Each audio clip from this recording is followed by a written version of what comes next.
welcome to Yahoo Finance Live. I'm Julie Hyman with Brad Smith. Let's get right to the three things you need to know. First thing you need to know, the Federal Reserve is set to announce its interest rate decision today, with markets largely expecting the central bank will hike rates by another quarter point. That would be the third time this year it raises rates as it continues to fight to bring inflation back down to its target of 2%. The Fed's decision comes just 2 days after the collapse of First Republic Bank. And regional bank stocks have been taking a beating, with the U.S. Regional Bank Index now at a 2.5-year low. Second thing you need to know, two iconic American brands are implying a more cautious outlook for the rest of the year. Starbucks and Ford both out with earnings. The companies beat on top and bottom lines, but they did not change their full-year forecast, causing those shares to weaken.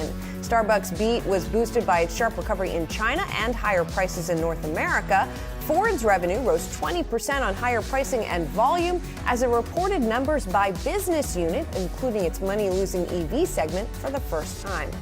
And third thing you need to know, former Google CEO and tech titan Eric Schmidt sat down with Yahoo Finance at the Milken Conference this week. He shared his insights and weighed in on AI's role in the economy. As corporate America continues to shift to incorporate AI into its businesses, Schmidt says there will be benefits, but also some key risks. The companies that adopt AI soon, right, will get an economic advantage.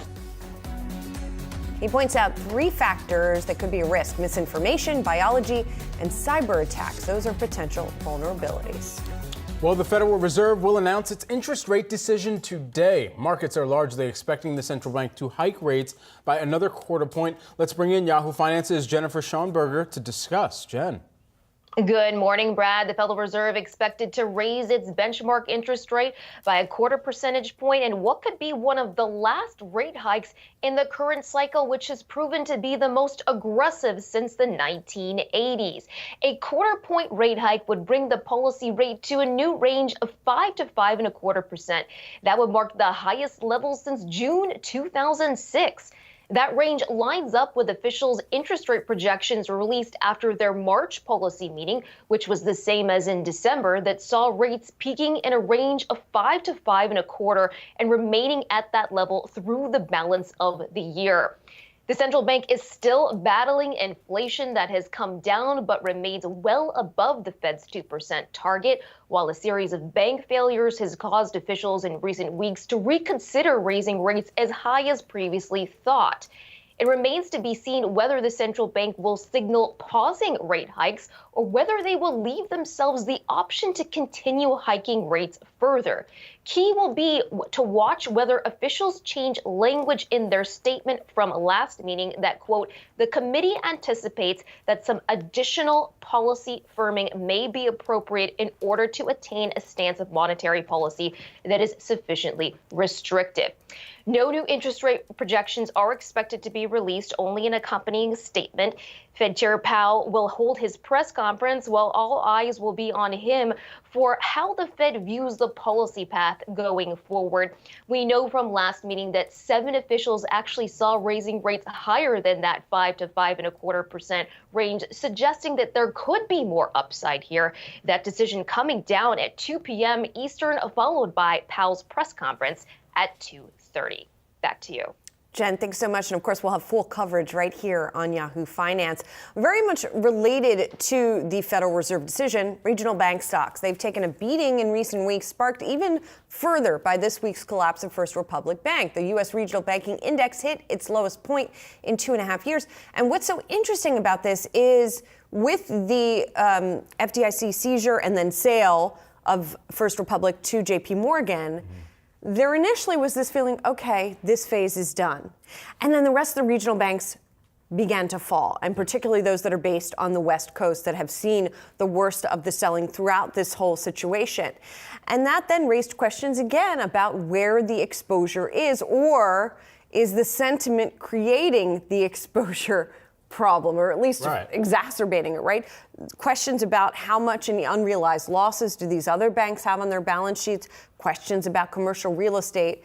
and what's still going to happen in this whole situation. Yeah, and even if you were looking through the most recent earnings reports from both of those companies that are largely in the throes or in focus, given some of the declines that we've seen over the past 24 hours, PacWest or Western Alliance, even if you were to look through their earnings reports and look at one of the areas that had been key to track this entire bank portion of the earnings season, deposits at PacWest were actually just fine. Total deposits actually increased by about $1.1 billion compared to the company's most recent update that they had given just about a month prior there, and actually a week prior. And deposit balances further increased as of April 24th, 2023 by $700 million. So all of this considered, you look across where there is some of that weakness that persists. There is a broader sentiment that is being carried by the regional banks right now, and that sentiment risk is continuing to impact them, and the share prices reacting in tandem here. Yeah, and what's remarkable is we've seen them already fall so much. They're still falling this morning. I mean, typically you see a drop like this, and then you see a little bit of a bounce back, at least at this moment. If you look at the pre-market trade for many of these stocks, they're not coming back. They're not down by as much, to be sure, but they are still trending lower. Right. In the conversation, especially when we were talking about the takeover of the assets from First Republic Bank by JP Morgan. Of course, JP Morgan had gotten them from the FDIC after the FDIC had receivership over First Republic Bank. With that considered, it now brews this conversation of, okay, so what does this mean for other regional banks that we're trying to bid into that opportunity to get this fire sale type of deal and be able to build up their own business? And I think that's where it's caused even more of a wrinkle for investors as to how to play regional banks should they so choose, especially knowing that if there is a case like this again in the future, that it's not necessarily the regional banks that would have the opportunity to buy, because the Fed or regulators would then immediately, or FDIC rather, would immediately look towards making one call or two calls, and that call is the biggest bank that's in the U.S. I mean, we have talked to some analysts who still see value in those regionals, but I guess we'll see what ends up happening. Absolutely. Well, we're also tracking this morning the brand of the green siren. Starbucks enjoyed a strong second quarter, exceeding profit expectations, boosted by strong sales in both the U.S. and China. Despite the solid performance, the coffee giant's outlook was unchanged for the year ahead. Starbucks CFO Rachel Ruggieri joins us now alongside Yahoo Finance's own Brooke DePalma. Rachel, great to have you here with us this morning. Brooke and I were actually listening into the call last night. Top-notch work on some of the coffee puns that you guys put forward there. Always enjoy hearing those. But first, we got to talk about what the company, what you, Luxman, were putting forth to the investment community in this reinvention or this refounding of the company and of the brand. Take us into that, the reasoning behind it, and how investors should evaluate that. I would think about it as, as Luxman even shared in his prepared remarks on the call, of the 5 areas that I would call our strategies, his areas of focus, one of them is to reinvigorate our culture and to remind our partners what it means to be a partner at Starbucks, what it means to be part of this company. And so the refounding is really about paying homage to our past, which is so incredibly important, but also recognizing that there's an evolution. We're in a new day, we're in a new time. And so that's what the mission, the new mission really holds true to. And I think as it's been received by our partners, there's a lot of excitement around it. People are feeling a renewed sense of purpose, an inspiration. And so it's landing really, really well. And I think it just galvanizes us in this moment. And it's one of many aspects that we need to do to continue to create an incredible partner experience and to make Starbucks the best place to work. Hey, Rachel, it's Julie here. Even with that rejuvenation, which we clearly saw in the first quarter numbers, you guys didn't raise your forecast. And I'm curious why, because even as you have that within the company, there's also obviously external factors, as always, that are happening. What are you seeing out there that is discouraging you from making that step to raise the forecast? I would look at it as we had an incredible quarter on every single measure, and we're incredibly proud of that. We had growth across the globe. We had momentum in our reinvention, which speaks to the fact that our strategies are working. We have abundant opportunity ahead of us, and we had really strong recovery in China, and we're in a position of strength there as we continue to recover in the market, and as that market continues to recover. All of that actually gave us the confidence to be able to reaffirm our guidance, which we think the guidance speaks to the momentum, but also to the opportunity we have ahead. I mean, when you think about that guidance, it's 10 to 12% revenue growth on a full year basis. It's solid margin expansion, and it's earnings at the low end of 15 to 20%. But Rachel, if I may, does that imply, though, slowing from here, slowing from that momentum that you saw in the first quarter? No, it actually takes momentum to be able to achieve those results. It's maybe not at the same pace in some of our areas, but we continue that momentum. And so that's part of what allows us to be able to reaffirm the guidance. And let's talk about one of the quarters that beat Wall Street estimates, China same-store sales. You saw a faster recovery than expected there. You saw average weekly sales grow, or rather expect average weekly sales to grow in a more moderate rate in Q3 and Q4. How do you essentially keep up with the momentum that you're grabbing now and keep that sustained? It really comes down to the very deliberate actions that our partners and our leaders in China have taken over the past couple of years. So we've been intentional in continuing to invest even during COVID. We continue to open new stores. So we have a market-leading portfolio to be able to capture the traffic. We've evolved our omnichannel strategy, which allows us to create new occasions and bring in new customers. And in addition to that, we've honed our operational muscle. And so all of that combined puts us in a position of strength that we believe will allow us to continue to lead in the recovery. Is that momentum that you are experiencing right now and foreseeing, is that going to allow it so that the brand can get back to the light teen margins, light teen percentage margins that you'd seen in the past? At the total company level, what we're guiding is that we'll continue to see our margin expand. So solid this year, progressive in the future. And so what that means for us is we're more anchored on the revenue and the earnings growth as we've shared. So the top line revenue growth of guidance is 10 to 12%. Earnings this year is at the low end of the 15 to 20%. That allows us to be able to continue to expand margin, which is critically important, but it gives us the flexibility to be able to continue to invest back in the business, which is really important as we think about creating the very best experience for our partners and for our customers. We need that flexibility to be able to continue to invest to grow, and then sequentially to be able to grow to invest.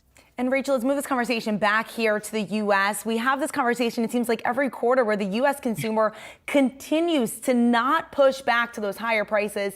Are you able to share just how much Starbucks has raised prices year over year, and any sort of sentiment that you're seeing in April, any sort of pushback now?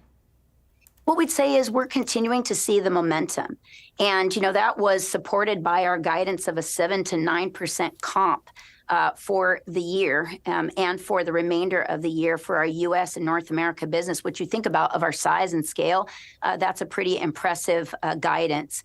And what that supports is we continue to see our customers return to us for reasons of the product innovation that we have. So the fact that we have a purposeful product innovation in areas like refreshers, ice shake and espresso, cold foam.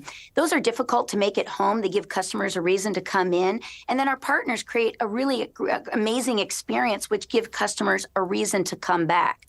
That coupled with the fact that we have a leading digital program. So our rewards members grew in the quarter to 30.8 million, up 15%. Rewards members are typically an indicator of a consistent demand. And in addition to that, we have an evolving capability around convenience. All of that, we think, helps strengthen our business and position us so that we're able to help with the resiliency that comes in a number of different headwinds. Rachel, did I miss in there how much prices went up?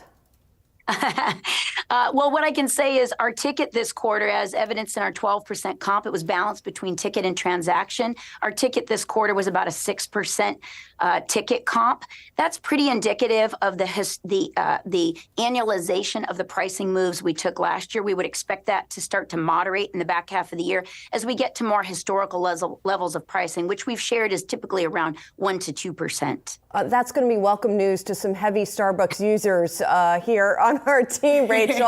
So prices, what it sounds like then you're saying is prices will still be going up, but it sounds like at a much lower pace than they have been when you're talking about getting back to those more normalized levels. Yes, I mean, typically we took pricing as a way to be able to, support some of our investments and our overall productivity. In the last couple of years, pricing has been taken more in line with inflationary pressures. And so, now that we're annualizing, that will move more to historical levels of pricing. And I think what's an opportunity at Starbucks is we offer a number of different ways to connect between our premium products, between our modifiers. So customers have a choice in terms of how they customize their beverage and the subsequent ticket increase and the subsequent ticket that creates. Look, I know that there's been a ticket increase because I just purchased my first s'mores frappuccino yesterday to watch the earnings call, Rachel, and I don't even know what I paid. But at the end of the day, when we think about the business that you've been talking about, not only yesterday on the call, but even here today, the business of human connection is what you were framing this go-forward story for Starbucks around. But that human connection, if it's becoming more expensive, it becomes a little bit more of a luxury. So how long should consumers expect to have to pay up for a higher priced cup of coffee? It really comes down to the more premium experience. So it's about, continuing to be purposeful in our innovation so that we create beverages and food offerings that, that give customers a reason to come in. In addition to that, it's part of our reinvention plan is really about being able to position our stores so that we're taking out constraints. So it's a more stable and efficient environment. So our partners have the time to really be able to support that remarkable level of experience. Lakshman spoke about it on the call with theater in the front and factory in the back. So really being able to do everything we can do to support our partners in creating the very best experience. And that's in whatever channel you come to us. And we believe that's the proposition. That's always been what Starbucks is about, that human connection. But being able to evolve it in this, age of convenience, I think is a proposition about Starbucks, a value of Starbucks that differentiates us. So does that mean the price of my pumpkin spice latte is going to be flat year over year by the time we get to August? Or is it going to be more expensive? That depends on if you add cold foam, if you add extra syrup, it really comes to you. I'm so basic. Then if you're basic, then I can tell you that you're going to be basically probably the same. Rachel, let's talk about the partners, those employees who are serving perhaps Brad pumpkin spice latte. I know that Lakshman in the call noted that turnover was down 9% from a peak and average hours per worker were up 4%. But he did say that partner scheduling is an opportunity for us. What sort of changes can employees expect from here?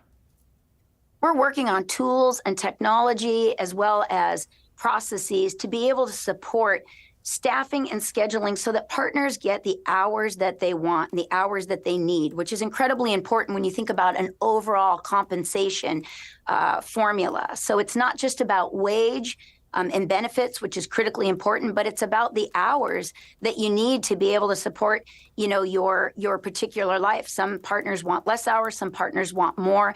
And so what we're working on is really being able to find that right balance. And as we've evolved this year relative to where we were in the past is everything that we're doing is on a more targeted individual basis. And so by being able to be more targeted, we're able to be more effective with our overall investments. And that's really what the proposition is around as we look to provide more opportunity for staffing and scheduling. And we look at that as just another way to continue to attract the very best partners, but importantly, to retain them. And in fact, this quarter, we saw our tenured partners, which are partners that are between 1 and 2 years, increase from 15% to over 31%. That means we are retaining a more stable environment, a more stable partner base, and that has huge implications just in terms of the stability and the efficiency in our environment and the service that our partners can provide to our customers as well as to one another. And Rachel, very quickly, we have to ask about that Oleato drink. I know that it was one of the top 5 launches. What sort of frequency are you seeing? Are customers buying it once and then again and again? Well, it's early days. I mean, we've rolled out into 500 stores in the U.S. We're in Japan. We're in, of course, Italy with the launch in Milan. And so we're in the point of adoption is what I would say still. There's, as you know, with it being a top 5 launch, there's an incredible amount of awareness and interest. And I think what Aliato really speaks to for us is that when we do scaled, profitable innovation, it fuels our performance. So I look at Aliato as, one step forward in continuing to drive that uniqueness and that innovation that draws customers to Starbucks. All right, I will say that I did enjoy my secret menu experience at Starbucks. Starbucks CFO Rachel Ruggieri and Brooke DePalma, Yahoo Finance's own. Thanks so much, Rachel. Appreciate it. Thank you. Thank you. Ford flexed a strong first quarter, earning the title of best-selling vehicle brand in America. Revenue rose 20% to $41.5 billion, beating estimates. The company reaffirmed its existing guidance for the year, even as competitors like GM boosted their 2023 outlook. The automaker also reopened orders for the popular Mustang Mach-E and slashing prices by up to $4,000. But when navigating the EV space, Ford is careful to not get caught up in the so-called price war fueled by competitor Tesla. Here's what Ford's CFO, John Lawler, had to say earlier. Let me be clear. We are not going to sacrifice profitability just for share and volume. We are going to find a balanced approach, and we're going to make sure that that balanced approach serves us well over the long run. So we're going to be competitive, but we're also going to be thoughtful where we take price reduction and that balance between pricing and profitability. And we've got more of our conversation with John Lawler coming up later this morning. You don't want to miss it. Well, the battle for digital dominance is laser focused on AI these days, with billion-dollar valuations and FOMO fueling speculation left and right. One man has been particularly outspoken on the dangers of falling behind in the adoption of this quickly moving area, Google's former CEO, Eric Schmidt. The man who drove the search engine's expansion from Silicon Valley startup to industry leader knows a thing or two about the digital land grab. In 2006, he presided over the billion-dollar acquisition of not yet profitable video sharing site YouTube. Schmidt, famously the adult supervision for Google's young founder Sergey Brin and Larry Page, would turn out to be a lot more. He took Google public in 2004, made his name synonymous with U.S. tech, and went on to serve as an advisor in the Obama administration. Now, his latest challenge, using his knowledge to ensure the United States develops a coherent and robust policy around AI. Yahoo Finance's Ali Garfinkel sat down with the former Google CEO at this year's Milken Conference to discuss just that. The arrival of intelligence means the systems will become much more powerful.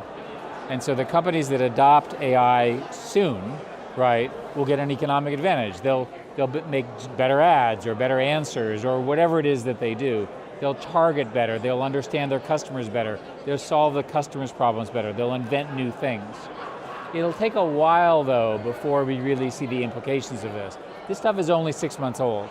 Right, so we have enormous hype and very great excitements. But if you look at the history of technology, it's a decade before you really see the transformative nature of it.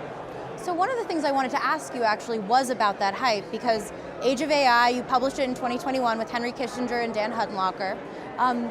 You guys were out ahead of this. Were you expecting that kind of watershed moment that we got? Frankly, no. I think in the book we talk about GPT-3.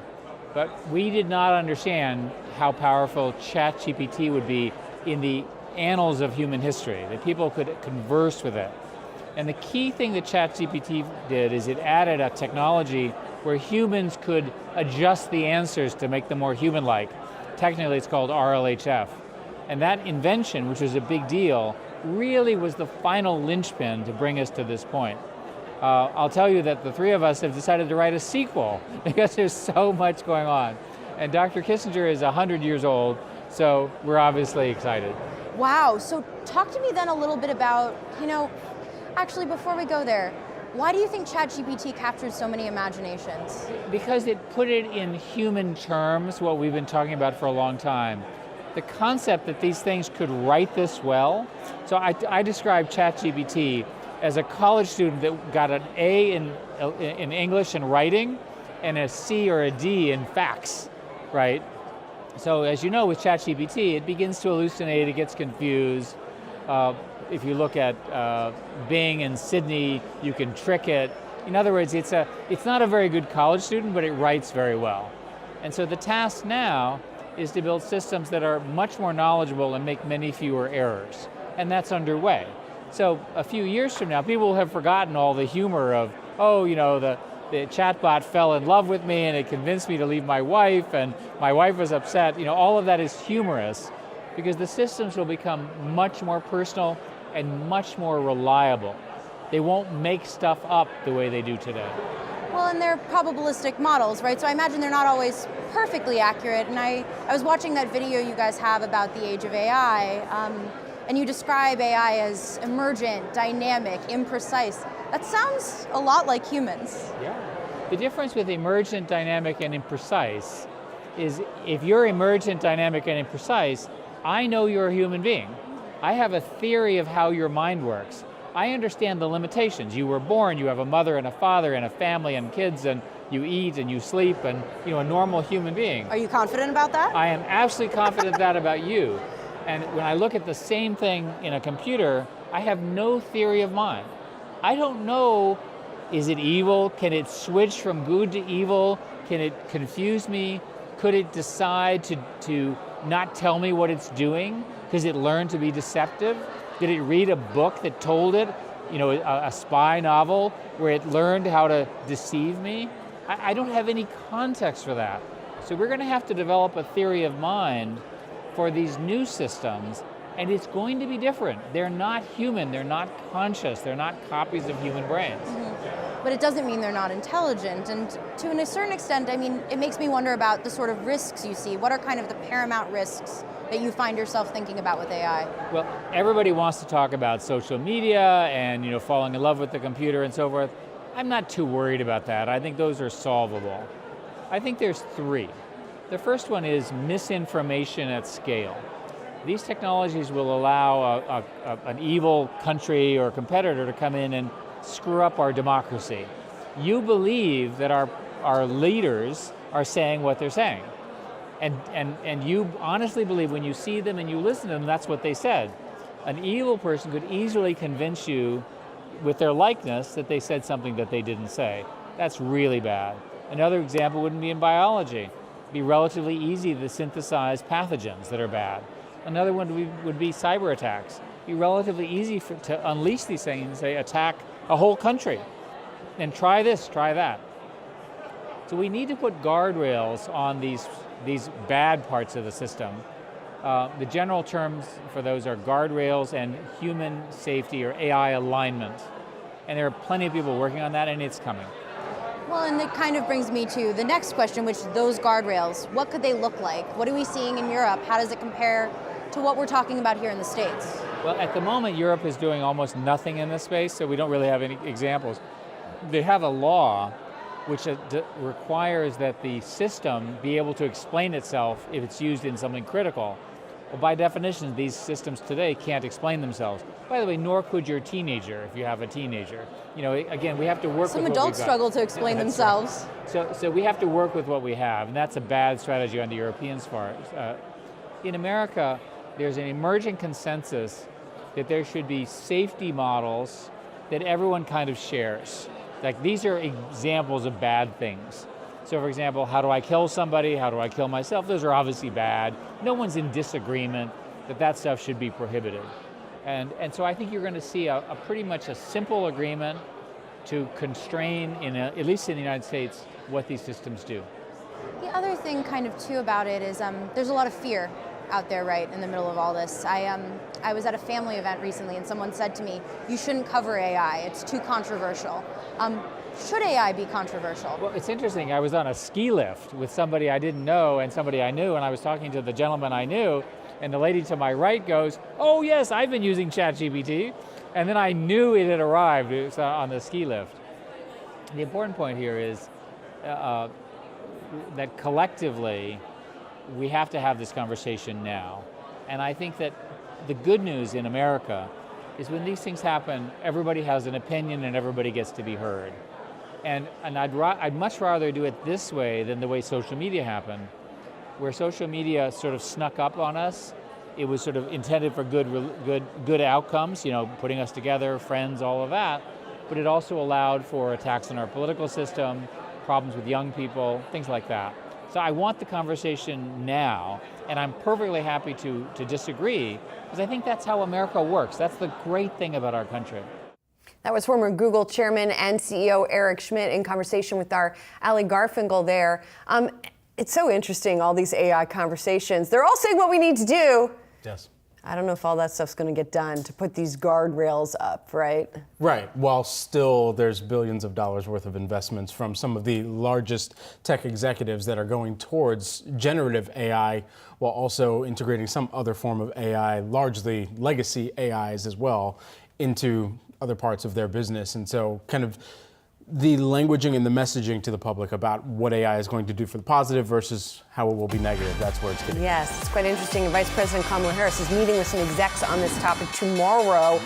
There we have the opening bell on Wall Street here on this Wednesday morning. Let's do a quick check on the markets here, sponsored by Flex Shares as we get underway this morning.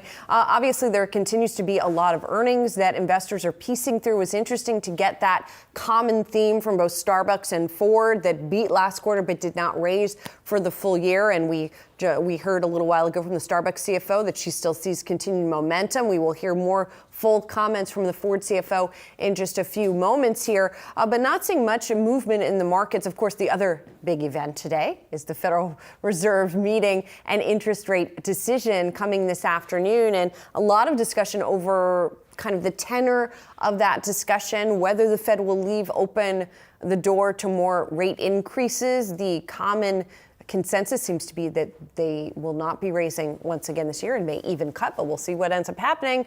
But Brad, not a lot of movement as people wait for that big news. Yeah, and as we're taking a look at some of the major averages ahead of that decision, the Dow Jones Industrial Average right now flat, just barely to the upside. And over the course of the past 3 days, net lower by about 1% here. So trading kind of sideways to start off today's activity, but past 3 days in the red by about 1.2%. Also down by a little more than 1% over the past 3 days. And let's put this in context as well. Yesterday was the big decline day that really rocked the major averages over that past 3 day time span. If you were to kind of take this back into last week, that's where you would still be somewhat holding on to some of those gains for the Nasdaq Composite off of the back of some of the mega cap tech stock earnings that we had seen. But still, even over the course of this week, leading up to the Fed decision, and even as we had seen some of the bank concerns, regional bank concerns, really spook markets yesterday, those declines still looming large over the course of this week at least. But the Nasdaq is up by about 0.1% out of the gate this morning. S&P 500, that's up by about 0.1% as well. Taking a look at the S&P 500 sectors, 11 of them, we've got them loaded up here on the screen for you. XLE. It's bringing up the caboose here on the day. That's down by about 1% right now. However, leading the pack. Interesting. You've got some movement in healthcare here on the day. Even more earnings that have come forward. We'll break those down just a little bit later on in the show. Can we get a quick regional bank check while we've got you up there? Because I am curious how many of those regional banks are doing again today. A lot more green than we have been seeing here. Although the likes of PacWest still down a little bit this morning, I see. Yeah, absolutely. We're taking a look at, of course, just some of the red spots starting at least to turn green at least. Yeah, but PacWest is up. The green. Yeah. There you go. Well, I clicked on it a moment Everything's ago. moving too quickly. It's moving so fast, man. My spidey senses, they're not fully all the way at full throttle right now. So that's all right. We'll take a break. When we come back, they will be. All right, we're going to come back after this short break. Investors are swiping right on Match Group. We're going to break down that and other top movers next.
Let's get to some movers now. Shares of AMD, Advanced Micro Devices, under pressure as the PC industry slump weighs on chip makers.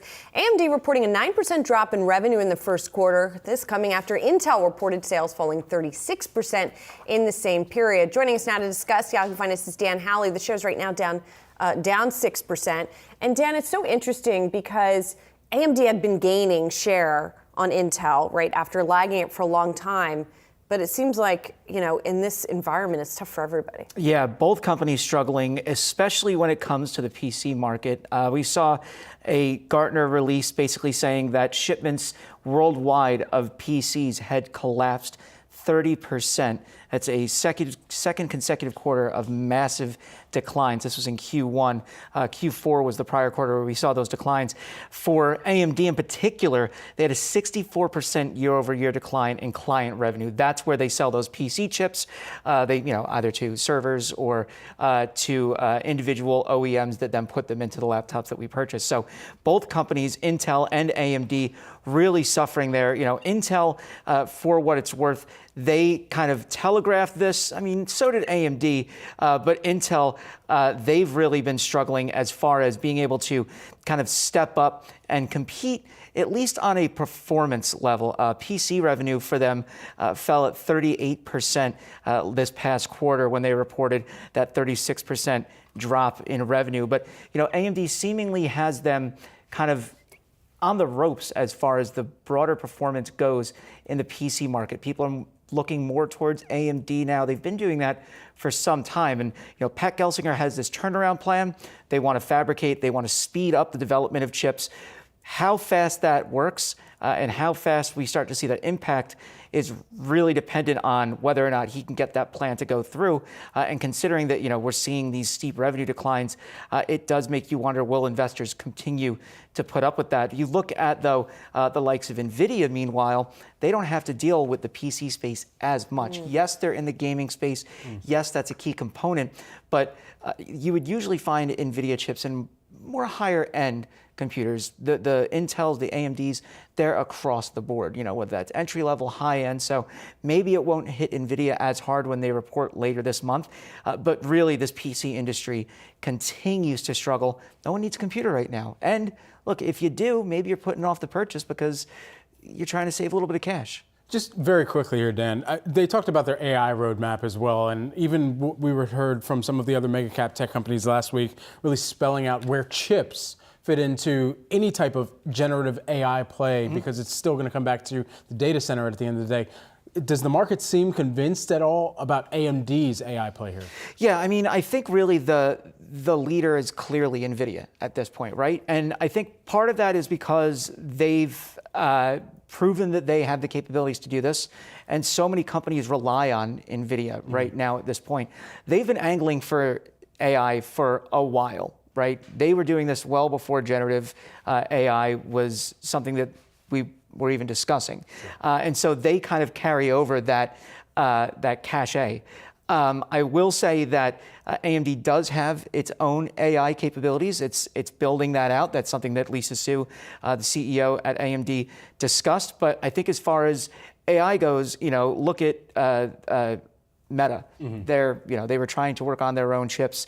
They went out and spent a boatload on NVIDIA chips, right? So I feel like it's, every time NVIDIA opens its mouth, they're discussing a new deal with another company where they're going to be using their products. So they still have a really, really solid lead there. Dan, thanks so much. Appreciate it. Let's also talk about Match Group, out with a beat on earnings as its dating app Hinge continues to shine. Revenue there increasing 27% for the quarter. Match also announcing a new $1 billion share buyback program that replaces its previous program. And this, by the way, the share's rising, even though the company's second quarter forecast is below estimates, the top end of that $815 million versus the $824 that was estimated by analysts. Yeah, direct revenue actually had declined by about 1% over the prior year quarter. And then additionally, even total revenue, that was down by about 1% too. But you think about where the operating income as well continues to net out, even when you do see some strength that they were citing in Hinge and Tinder direct revenue, even though that was flat. Operating income, that was actually down by about 5% over the prior year quarter. So operating margin of about 25%. We'll see if they can continue to stabilize it around that kind of mid-20 percentile, perhaps elevate that a little bit more going forward. But they're going to have to find more payers. Payers declined in this most recent quarter too by about 3%. Total number just shy of 16 million right now compared to last year's similar quarter. The producers want me to say something about dating. Oh yeah? I don't really. Let me see what they want us to say. I don't have a lot to say on dating. Do you have anything to say on dating about these apps? I have nothing to say about these apps. Let's just say I'm not the target demo. So No. let's talk about ketchup instead. Samesies, yeah. I have a lot to say about ketchup. Love ketchup. Kraft Heinz saw net sales boosted by price increases. However, not without seeing a drop in volumes. Though the company's full-year outlook remains appetizing, shares right now. Hey, I didn't write that one. Can't take credit for it. Whoever did, great stuff. It's up by about 4%. Shares are right now for the Kraft Heinz company. A larger question here about whether or not ketchup, mustard, all the condiments are recession-proof. And it was interesting to actually take a look at this report, and I was, as I'm trying to thumb through my notes, looking through volumes and where they're continuing to move in this kind of correlation that we've continued to bring up and talk about between price increases and actual volumes. And I believe volumes actually pulled back a little bit, while prices, they continued to move higher as well. Yeah, and it looks like the margins were relatively strong as well. The company talking about organic revenue, so excluding the effects of currency, pretty much beating estimates overall. 9.4% was the increase there versus an estimate for 7.5%. And it's just remarkable the strength we've seen in so many of these food companies over the earnings season thus far because of their ability to take that price and hold that price as well. The company's also been trying to trim its costs, and it seems like it's ahead of plan on that particular goal, right? I mean, the reason I was joking about having a lot to say about ketchup, we go through a surprising amount of ketchup in my household. A lot of potato fans in the house. Yeah. And I will not always put any kind of potato form. The children put ketchup on it. I'm not. But I will say also, we don't buy Kraft Heinz. We don't buy Heinz ketchup. I don't either. I'm very selective about my seasonings and sauces. Yeah, seasonings and sauces trade. Yes, big Kensington fan to whoever hopped in. I think that was Steve. Yes, big Kensington fan. However, I just recently brought some sauce back from Austin, Texas, too, last month. So Terry Black's out there. Great barbecue sauce and seasoning. Okay. I'll note that. We got to talk about, since we're talking about all things that are yum, let's also talk about shares of Yum Brands. We're trying this morning, folks, slipping despite seeing sales recover in China. Stay tuned for our interview with Yum Brands CEO that's coming up in the next hour. But coming up on the other side of this break, we're shifting gears to Ford. We'll share our full interview with Ford CFO John Lawler and what he had to say about the EV war, price war, next.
Ford handedly beat earnings estimates on both the top and bottom lines in its first quarter while reporting a $722 million loss in the EV unit. The company also reaffirmed its existing guidance for the year. We had a chance to catch up with CFO John Lawler. Take a listen.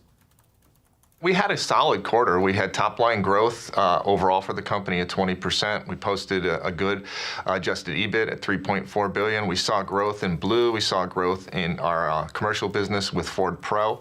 But we did talk about the fact that we do see the macroeconomic environment through the second half of this year is unclear, right? There's a lot of puts and takes. And so we held guidance for the full year between $9 billion and $11 billion adjusted EBIT. And we think that's prudent at this point, given where we see the industry unfolding and we see macroeconomic tailwinds and headwinds impacting us. Hey, John, can you give us a little more sort of color on the puts and takes that you're seeing for the second half of the year? Because it does seem that there are some questions about you not raising the forecast right after the first quarter that you had. So tell us what you're expecting in a little more detail the second half of the year to look like. Right. So when we talk about the puts and takes, we have an incredibly strong product lineup at Ford Pro in our commercial business. So that's definitely going to be a tailwind for us as we run through the year. We also have great demand for our Blue products, our gas products, and we see that as a tailwind. But we also see headwinds in the fact that inflation continues, credit is tightening, affordability is on consumers' minds, and all of that will play into the second half of the year. Additionally, we are starting to see the supply constraints that have plagued the industry for the last 3 to 4 years ease, and that's going to bring supply and demand back into balance.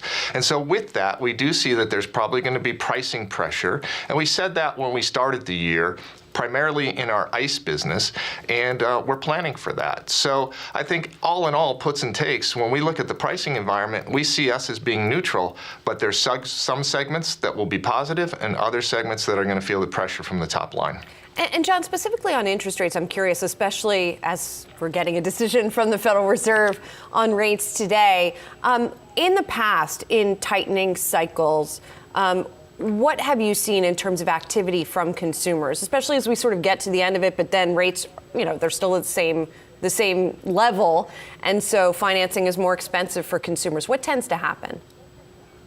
Well, what tends to happen is you start to see, to keep the balance between the supply and demand and pricing, you start to see prices come down because affordability is critical for the consumer. And, if you don't have a competitive advantage, new product or unique, distinct product, then what you see is pricing pressure on your top line in those segments. And so, what we see is that primarily coming through the Blue business. We have strength in Pro. We have strength on some of our new products. But overall, we said we expect the industry to see price contraction of about 5% as we go through the year, primarily in the second half of the year. John, are we in the middle of a EV price war right now, especially considering some of the new pricing structures that your competitors have rolled out, and you as well have taken some action there too? You can't paint the segment. When you look at the F-150 Lightning, the electric F-Series, there's pricing power there. Demand remains very strong, our order bank is full, and we've seen pricing power. Our electric transit van, again, demand is very strong, great order bank, we're seeing pricing power there. Now in the two-row crossover segment where there's more competition, we're seeing some price pressure there, and that's on our Mustang Mach-E vehicle. So you can't paint the segment with a broad brush, you have to look at each of the segments, and you have to understand what's happening in those segments from a competitive standpoint and what's happening with the consumers. It sounds like some of your competitors are willing in the near term to sacrifice some of those margins in order to have a longer customer lifetime value. How do you view that from your perspective in keeping your customers within the Ford ecosystem and family of models? Right. So, we're one of the first movers in the space. And with that, we're bringing new customers into Ford, so that's important. Loyalty is important when it comes to the EV business. Consumers, before they purchase an EV, they're not loyal. After they purchase an EV, they're showing to be very loyal to that brand. So that's important. But let me be clear, we are not going to sacrifice profitability just for share and volume. We are going to find a balanced approach, and we're going to make sure that that balanced approach serves us well over the long run. So we're going to be competitive, but we're also going to be thoughtful where we take price reduction and that balance between pricing and profitability. On EVs specifically, you guys have set a target of 600,000 for your global EV production run rate for this year. Are you guys going to make that target? Yes, so it's the run rate coming out of this year, 600,000 units. We've expanded capacity this quarter for our Mach-E business. We'll expand capacity on our F-150 Lightning business later this year. So yeah, we'll have the capacity in place. We'll be able to run at that level, and our intention is that we'll be able to fill that capacity. So that's all on plan. John, on the affordability metric that you had mentioned a moment ago, saying affordability is on consumers' minds right now. Wonder what you're hearing from your delivery and wholesale partners, rather. Wholesales were down during the quarter. So what are you hearing from some of those dealer partners? Yeah, so affordability is definitely on the mind of consumers. If you look at what their disposable income takes to purchase a vehicle, it's about 15%. Historically, before the pandemic, it was about 13%. So you're seeing some imbalance there, and so you're starting to see some pressure on the top line. Now, mind you, our dealer partners have had a very strong run when it comes to pricing power, and you're starting to see that ease a little bit. You're starting to see that ease a little bit, as I mentioned earlier, for the OEMs as well. So I think it's all coming together and it's all playing out. It's been unprecedented over the last few years, the shortfall of supply to what demand was, and now that's coming more into balance, and you're going to see that impact your pricing from a top-line standpoint, and that's what they're seeing. And when we think about materials as well that go into, of course, bringing the EV production to the market, lithium has continued to come up in conversation. Is lithium one of the materials that keeps you up at night to the same extent that it does some of the other execs in the electric vehicle landscape? Yeah, well, vertical integration when it comes to EVs is critical because you need the minerals to produce the batteries to produce the vehicles. So it's lithium, it's nickel, it's cobalt. All of those are something that you need to secure. We have the minerals secured to support the 600,000 production run rate by the end of this year, and we're well on track to support a 2 million run rate by 2026. So yeah, it's something that we're focused on. It's something that is top of mind, and it's something that we're managing. That was our conversation with Ford CFO John Lawler. Coming up, Eli Lilly shares getting a boost from some positive results on its experimental Alzheimer's drug. Our very own Anjali Kamlani has the details next.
We've got more earnings to talk about. CVS out with a beat on the top and bottom line, but the stock is slipping on a cloudy earnings outlook as it ponies up the cash for major acquisitions. Yahoo Finance's Anjali Kamlani is here with the details. Hi, Anj. Hey, yeah, that's right. So CVS, as we know, making big moves recently, and specifically talking about those acquisitions, Signify and Oak Street Health. Those are the two that came in the first quarter, specifically Oak Street Health coming in earlier than expected. That was supposed to close later this year. So that is where part of the hit is coming from, as well as its long-term care that it was set to unload, or said that it wanted to unload late last year. So that's sort of the negative part of it. Now, also on the positive side, we see that the revenues are up 11% quarter over quarter, and we've seen a reorganization of the company. It's quite interesting how they're going to be folding in these two new acquisitions. So we know CVS with the Minute Clinic as well as the pharmacy, but it's all going to be shifting now. So Minute Clinic gets swooped over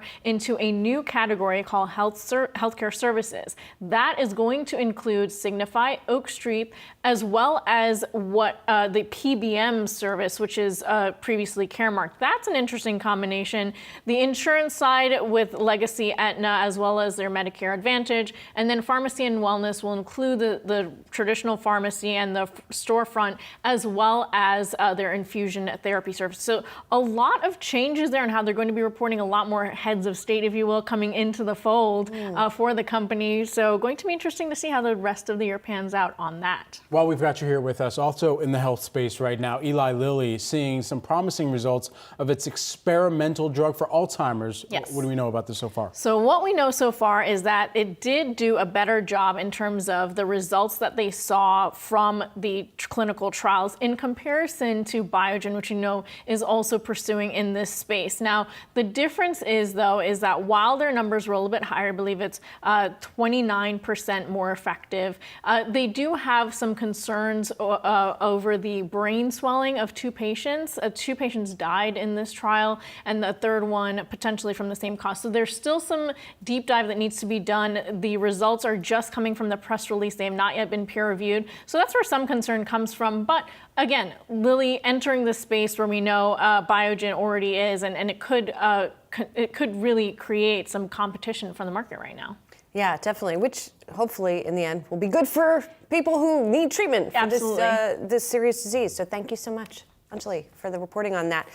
We are coming up on some breaking news here on economic data. The Institute for Supply Manufacturers, ISM Services and Manufacturing indices coming out in just a few after we got S&P, their final read for April, coming in largely in line with estimates here. So as the clock strikes 10, we'll be looking for that data, and we got it. ISM Services 51.9. That's largely, again, in line with estimates here. Prices paid at 59.6, which is, again, not much change from the prior month, which I guess is encouraging here. Employment at 50.8, that is ticking down, and new orders also ticking down to 56.1. So all of that data, the headline number, again, not really seeing much change there, but it's when you dig under the surface that you are seeing some interesting trends here. So just going in and trying to call up the report here, seeing if we can get the April one, which it looks like has not yet been refreshed on their website. I know you're trying to look at that too. I am, yeah. Here we go. April is the number I'm seeing now. So it looks like that we are seeing supplier deliveries that ticked up. Prices index only up 0.1 of a percentage point. 14 industries reporting growth in April here as well, as reflected in this report. I was really just keeping tabs on some of the U.S. major averages reaction here to see if there's any movement on this report here, given that it's not tremendously off the ISM Services Index number that was expected. Not a ton of movement that we've seen since we began today's trading session. The Dow is still holding up. All major averages are in positive territory, but the Dow was up by about 0.1%, S&P 500 and the Nasdaq up fractionally as well. We're going to continue to see how the markets digest this data. Yeah. On the same day that we also got economic data, at least in the form of jobs coming from ADP, private payrolls as well, far exceeding the expectation there. So that coming ahead of the jobs reports later on this week from the BLS, and coming after a, of course, much lagged JOLTS report that we discussed yesterday as well. Yeah. But coming up on the other side of this short break, from Taco Bell to KFC, stay tuned for our conversation with the CEO of Yum Brands on the back of those earnings. You don't want to miss that.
There is likely to be credit tightening. There's some stresses ahead, commercial real estate and the like, but this should be manageable. People are actually going to need to figure out how to be good investors going forward, and we have not yet mentally adjusted.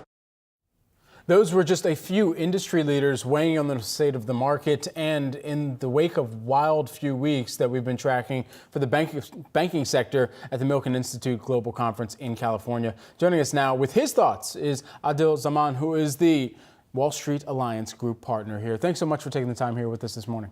Good to be with you. So let's dive right in. When we think about the Fed decision coming forth later today and how investors have been trying to perhaps not fight the Fed, but it seems like investors have been trying to at least, and have been bucking the Fed a little bit in the communicated statements. What does today's decision mean for the outcome of a lot of investors that have been trying to anticipate what the Fed is doing thus far? So we see that there are two themes going on in the market right now, right? So the one theme is that the earnings reports are showing that economic demand seems to be holding up pretty well in light of Fed tightening. You know, we saw the big tech deliver where it mattered the most with cloud and with advertising. And some of the consumer companies, they're showing that consumers are willing to pay the higher prices. But on the other hand, what we're seeing is that with the JOLTS report and then with the GDP report, things are slowing down. So we anticipate that most likely the Fed will do a 25 basis points rate hike. They'll stay put. And that inevitably is going to be constructive for the equity markets. How is that going to be constructive? Because it does imply, we've been talking a lot about the slowing that we could see, not just from that tightening, but from what's going on in the banking sector, slower loan growth, for example, so slower economic growth. So how does that feed through in being positive for equities? Well, I think that right now what it is going to do is that this slowdown in loan growth is going to slow down the inflation, which will mean that the Fed is going to be out of the picture sooner rather than later. And it helps their medicine work. And I think at this point in time, we feel that it's a sector by sector, stock by stock market. And in our opinion, the environment that we are in right now, bigger is the new better. And we anticipate that this environment is going to be quite positive for big tech and big banks. And so for the big tech companies that we've heard from, this is still a period where they're trying to sell to the street a growth narrative where they're investing into that growth right now. So in the near term, perhaps some hit to margins. And over the long term, they would expect that this means that the business grows out, the valuations continue to multiply. But how long might investors have to wait for that period? So we think that right now, these big tech companies, they are going through a period of efficiency, right? As you mentioned, that they're laying off workers, their businesses are, that they overhired in the first place, their businesses are a lot leaner, so that eventually when the economy does pick up, and that could take a few years, they will be in a position to benefit from it due to higher net profit margins. And we see that while there's opportunity in big tech, we are also seeing vulnerability in small tech, and we would meet because of the lack of access of credit, and we feel that inevitably that will lead to industry consolidation, which will favor the bigger players. It's so interesting to me. In your notes, you said bigger is better, not necessarily in terms of headcount, for example, but just in terms of the size of the companies, which is not necessarily something you hear very often, just said very simply in those terms. So sticking with tech, Apple can't get bigger than that. So we're about to get those earnings after the close tomorrow. How do we feel about Apple in this environment? Apple certainly has not been as much a grower, right, in recent years. We feel constructive about Apple's earnings. Apple's is a stock on our watch list that we really like. They're doing really well with the iPhones. The market share grew to over 50% of smartphones in the US. We see growth in their service business, which is their crown jewel, with margins over 70%. And what Apple has done really well is entrench us into the ecosystem. So my wife, she just recently, her iPhone was stolen, and the next day, without batting an eyelid, she went and bought a new one, right? So once you're in that ecosystem, it's really hard to get out of it, and that speaks volumes for the business model. And so, okay, so even within the top picks that you would have right now, outside of tech, where else could investors be looking? So we like big banks, and a stock on our watch list. Another one that we like is JP Morgan Chase. They went into this acquisition of First Republic from a position of strength. The earnings were really good. And now with this acquisition, they have access to this whole new sector of clients that are high net worth that they could monetize in different ways, right? And Jamie Dimon had the foresight not to load up too heavily on bonds when interest rates were super low. In fact, in a banking conference in 2020, he spoke about the low-yielding treasuries at that time, that he wouldn't touch them with a 10-foot pole, right? And we feel that those are the type of strategic decisions that have enabled the bank to be in a position right now to be able to take advantage of these type of opportunities when they come. I mean, there has been a lot of hand-wringing about JP Morgan's size, right? Not so much from an investor perspective as from a regulatory perspective. From an investor perspective, are there any disadvantages to, the enormity of a JP Morgan? Is it, for example, maybe not as nimble as some of its smaller competitors? Is there anything you worry about?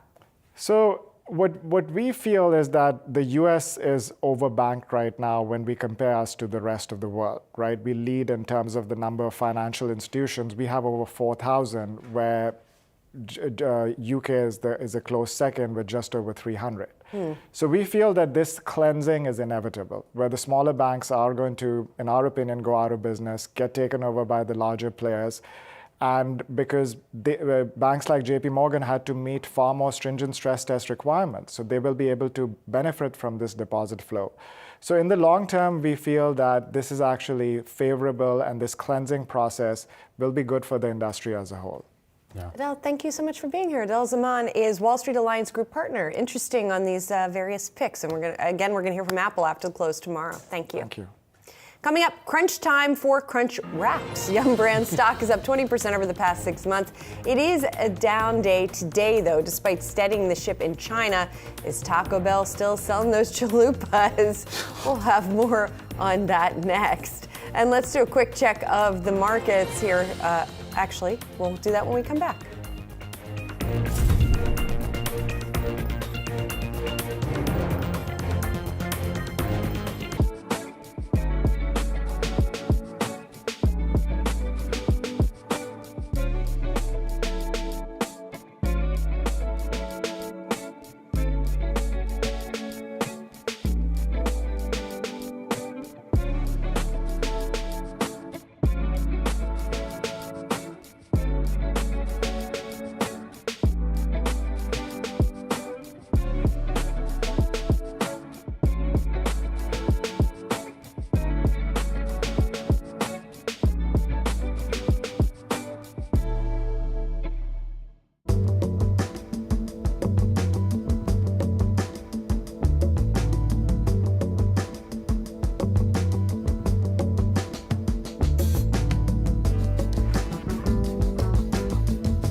It's one of the most partisan battles in Washington, D.C. that has Republicans and Democrats completely gridlocked, the debt ceiling.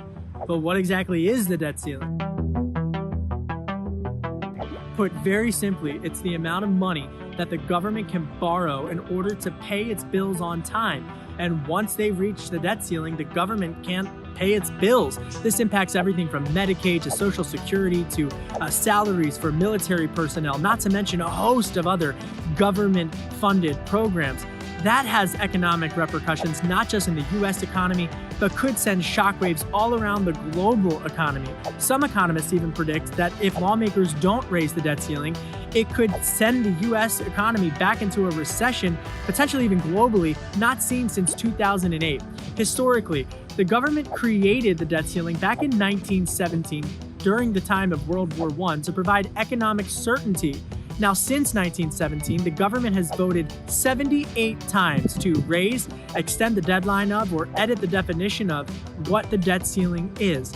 But here in Washington in recent years, this has become one of the biggest battles in town. Some are even saying get rid of it altogether. Either way, lawmakers are going to be very busy negotiating this in the next couple of weeks. Let's do a quick check in the markets, now sponsored by FlexShares. We are seeing some tepid gains here in the market today. The Nasdaq leading those gains. It's up by 0.3%. The S&P and the Dow little changed ahead of the Federal Reserve rate decision and press conference this afternoon. Investors looking for more guidance. Consumers are looking to get more dining for their dollar. And yes, from the brand that has KFC and Taco Bell and the innovation of melted pizza, let's talk a little Yum brands here. They seem to have an iconic slow-down resistant menu with value-oriented offerings. Still, the company missed earnings estimates despite a KFC and Pizza Hut-led recovery in China. David Gibbs, Yum Brands CEO, joins us now to discuss along with Yahoo Finance's Brooke DePalma. David, great to have you here with us today. Already hungry, even just introing this segment. Take us into the quarter, some of the catalysts that stuck out from your perspective. Oh, great to be on with you, and thanks for the opportunity to tell our story. Obviously, we had a really, really strong quarter in Q1. This was our third consecutive quarter of double-digit system sales for Yum across the world. But it wasn't, just at the high level. It was also within each of our brands, so it was widespread. Each of our three brands had double-digit system sales growth in their businesses. We had double-digit growth in our core operating profit, and then we saw a massive increase in the number I track very closely, and that's our digital sales. Our digital sales went from $6 billion last year at the same time to $7 billion this year, driven by a lot of investment, and our digital strategies in the field clearly working. That's double-digit everywhere I look, and it adds up to a great quarter for us. You also saw double-digit margin. 14.9% was the margin, but that trailed estimates a little bit, as did the earnings per share. Talk us through that. What happened there versus expectations?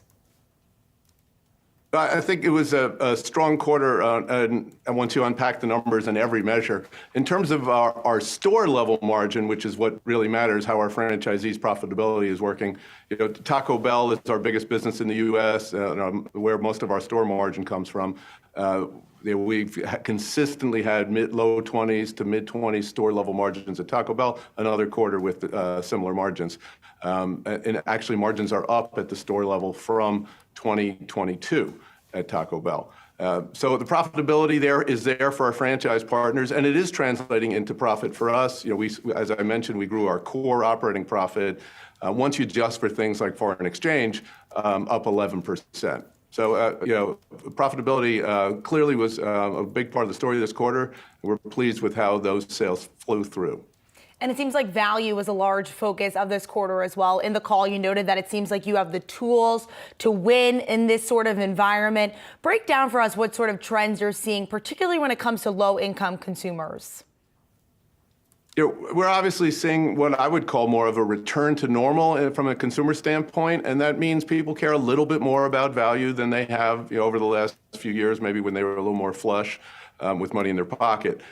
We have always flourished in that kind of environment, particularly because Taco Bell makes up 75% of our profitability in the United States, and that brand has always been a value leader. It's been a leader on convenience and value and delicious food and great experiences for consumers. Taco Bell has what we call the $2 cravings menu, which allows just about everybody to access the brand.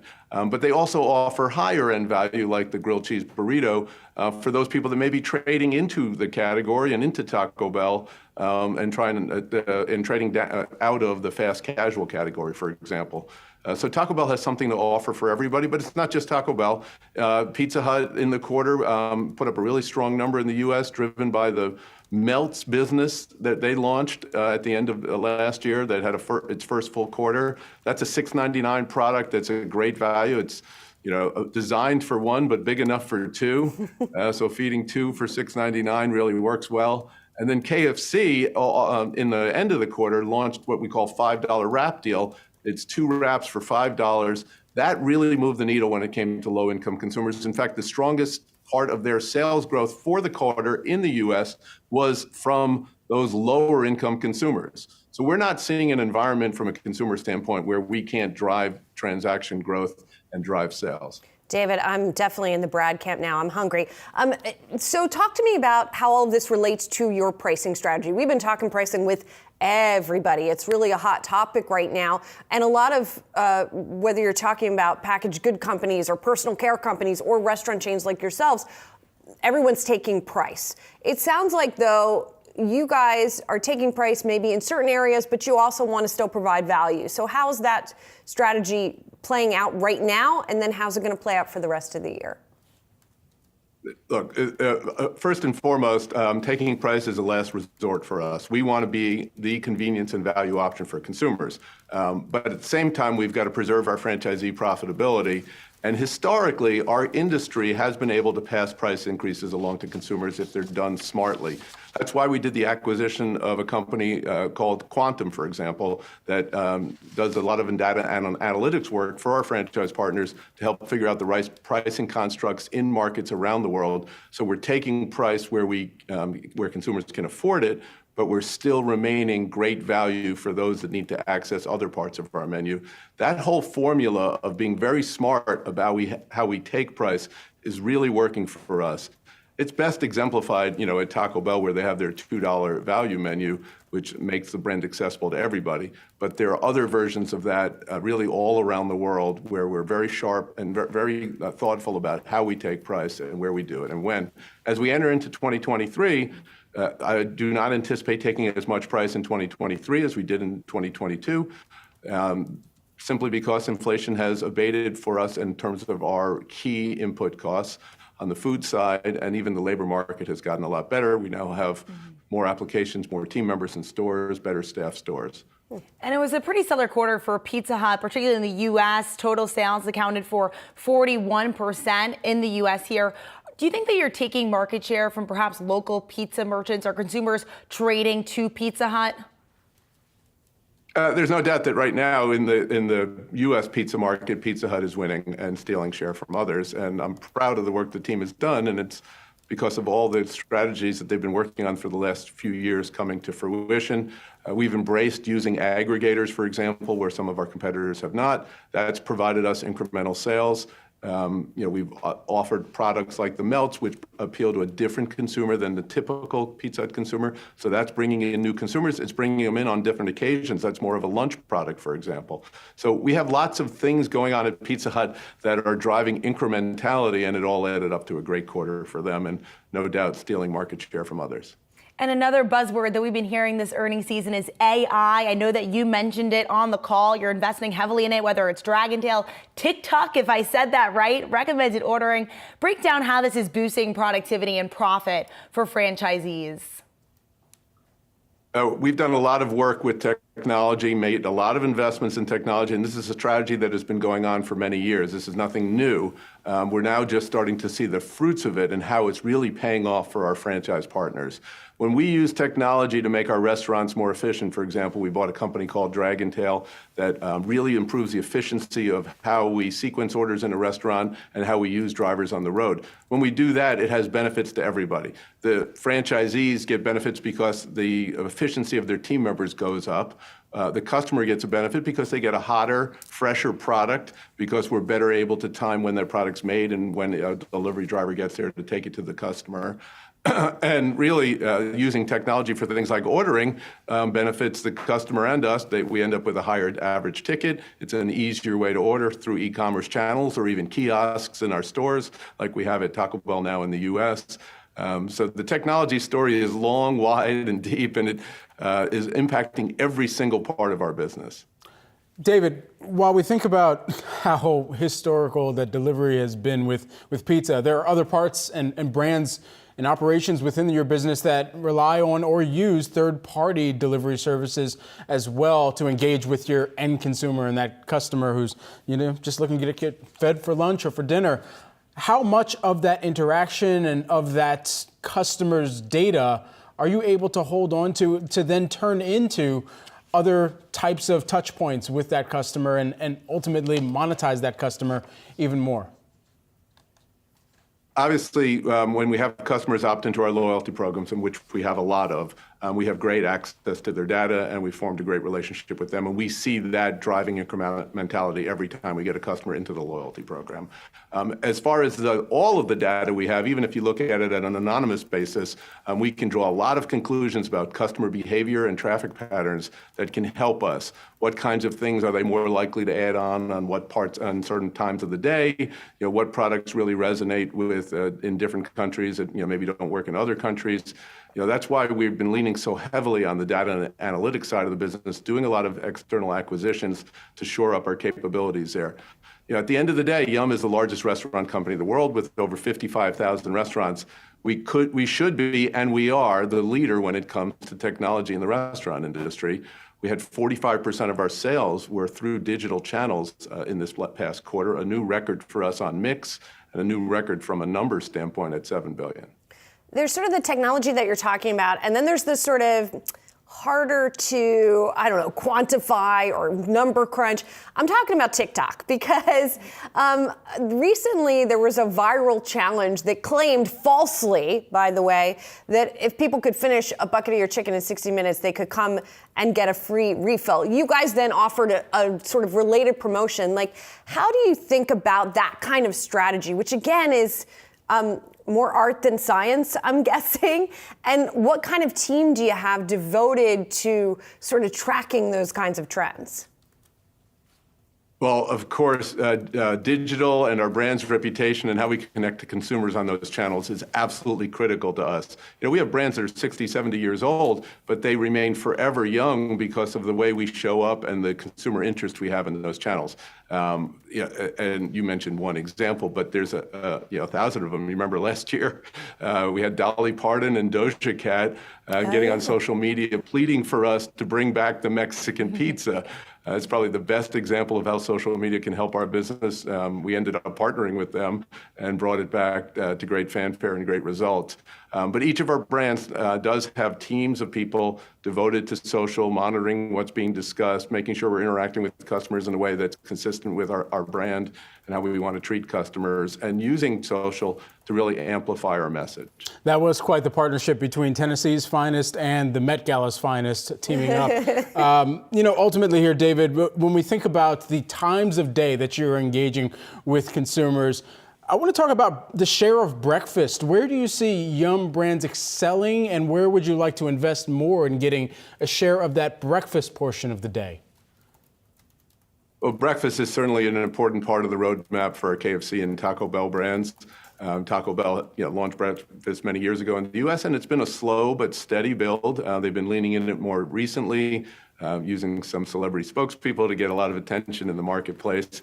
And KFC, for example, just launched breakfast in South Africa. I saw some of the ads for that look fantastic. So certainly our challenge as leaders of these amazing brands is to constantly be finding new ways to connect with consumers and new occasions that we might not currently be serving. You saw that in a big way over the last few years when it came to off-premise with delivery and carryout. Taco Bell's off-premise business delivery business went from 0 to 20-something% overnight as we really leaned in and leveraged the technologies and the strategies that we had at the brand to service delivery. But you could say that about any occasion that we're not part of, and breakfast is certainly one of them. And we're proud of the progress we're making at Taco Bell in the U.S. and around the world with KFC. All of our stomachs are growling as we are talking here on set. David, it's great to catch up with you as always. Thanks so much for making some time for us. Yum Brands CEO David Gibbs and our Brooke DePalma as well. Thank you. Thank you. Well, speaking of fast food, coming up, he eats McDonald's before the sun rises, throws back 5 or 6 cans of Coke per day, and will sneak in any sweet treat he can find. Now, we're not talking about Brian Stassi. It's Berkshire's shareholder meeting nears. We're on the Buffett train next.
We are 3 days away from the Berkshire annual shareholder meeting. Let's take a step back to understand what's behind the Oracle of Omaha's success.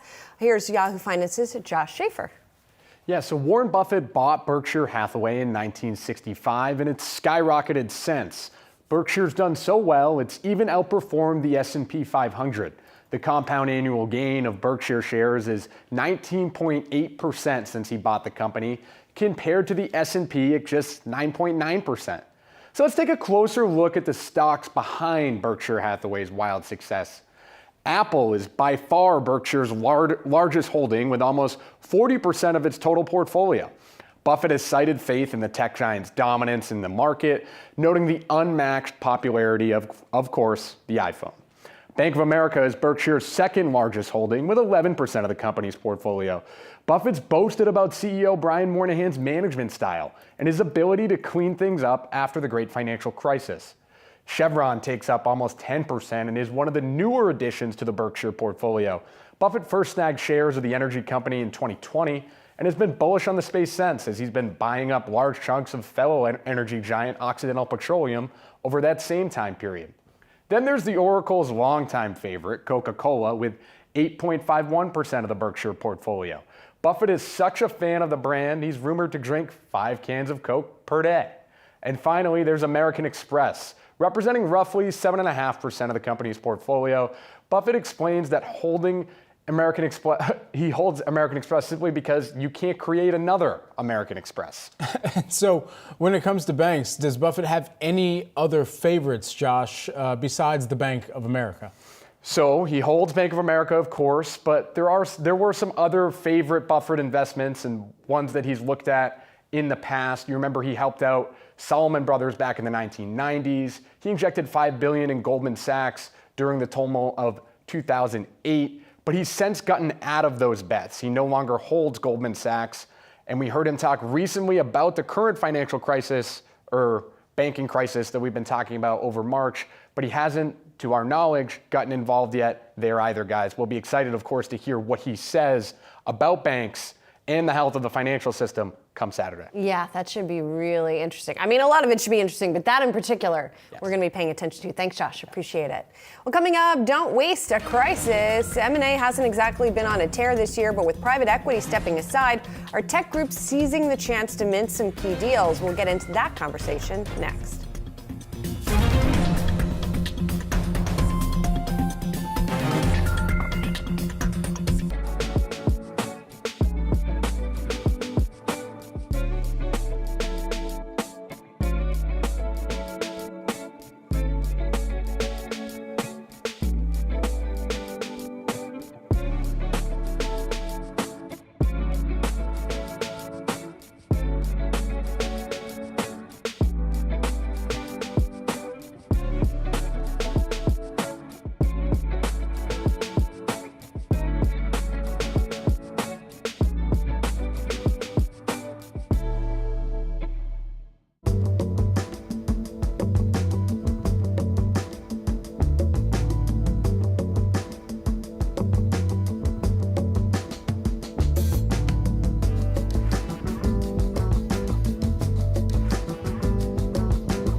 Brian Sanders, Yahoo Finance here. 3 big takeaways from the 26th Annual Milken Conference. Yahoo Finance has been on the ground since day one. Here are 3 things that we are hearing from really high-profile leaders from across the world. First up, no one knows where the economy is going. Some people see a recession later this year. Some people see no recession. Some people are square in the middle. Number 2, worries about the debt ceiling are growing and are real things. Citi CEO Jane Fraser telling me she is worried about the debt ceiling debate, which is not a good thing when you hear a Citi CEO telling you that. And last but not least, number 3, lots of concerns here on the state and the outlook of commercial real estate as interest rates rise. Lots of concerns on that one. Be sure to tune to Yahoo Finance. We have Milken coverage all over our homepage and everywhere else. Mergers and acquisitions faced a bumpy road over the past year as companies faced looming fears of a recession on the horizon. Yahoo Finance's Ali Garfinkel sat down with Phil Drury, Citi Global Head of Technology and Communications Banking, to discuss the future of deal making. She's joining us now from the Milken Conference, and you guys talked a lot about what the future is going to look like for deals. Great to see you, Julie. And kind of to that end, one of the key things at the conference at large has been concerns about the stability of the U.S. financial system. And this ties into deal making because deals are psychological. When there's volatility and instability, deal makers are less inclined to make those deals. So for the deals to start flowing again, deal makers have to find comfort and momentum. Large transformational M&A takes time. It's very strategic. It's not marked quarterly to market. And I think when you see some of the antitrust issues, and we just saw the UK announcement right on Microsoft and Activision, even though that will go into a second hearing, that is a big distraction for large cap tech to be undertaking transformational M&A, where you could be a big distraction for 12 months, for 18 months. So I think we need to see some deals get done, and then there'll be the confidence to see more transformation. But I am excited about the environment where we're in, and because this is a time for innovation and transformation. So you've got a lot of CEOs now that are really thinking about how to position their company strategically over the next 5 to 10 years, and that's going to lead to some big deals. The second thing is more the impasse between buyer and seller. And again, there's just been a reticence of sellers right now who are very well capitalized to move forward with selling their businesses mark to market to public equity valuations. But as I said, that'll start to thaw, and I think we'll start to see more activity. So Drury's message to me was this: Ali, if you're waiting for deals, keep waiting. That said, there is one area he was seeing exciting activity in terms of valuations, and that is, you guessed it, AI. And the thing he said to me was, in a time where things are this slow, he'll take the hype. Back to you in the studio.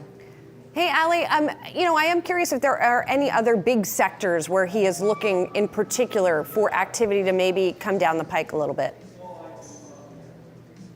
It's going to take some time, was the message I was getting. I'm sorry, you cut out a little bit there, but the crux of it is this: it's going to take some time. The thing he said to me about IPOs was actually roughly the same. Look, instability, volatility, it's bad news for IPOs. That said, he's looking towards the end of this year, maybe early 2024, to really see an IPO forward calendar, a deal forward calendar. And kind of, if you're like me and you're looking for deals, Julie, that's kind of where we're going to see it. I wouldn't expect to see any mega deals in the immediate future. All right, thanks so much, Ali. Appreciate it, and bringing us that interview. Looking for much more exciting stuff coming from Milken.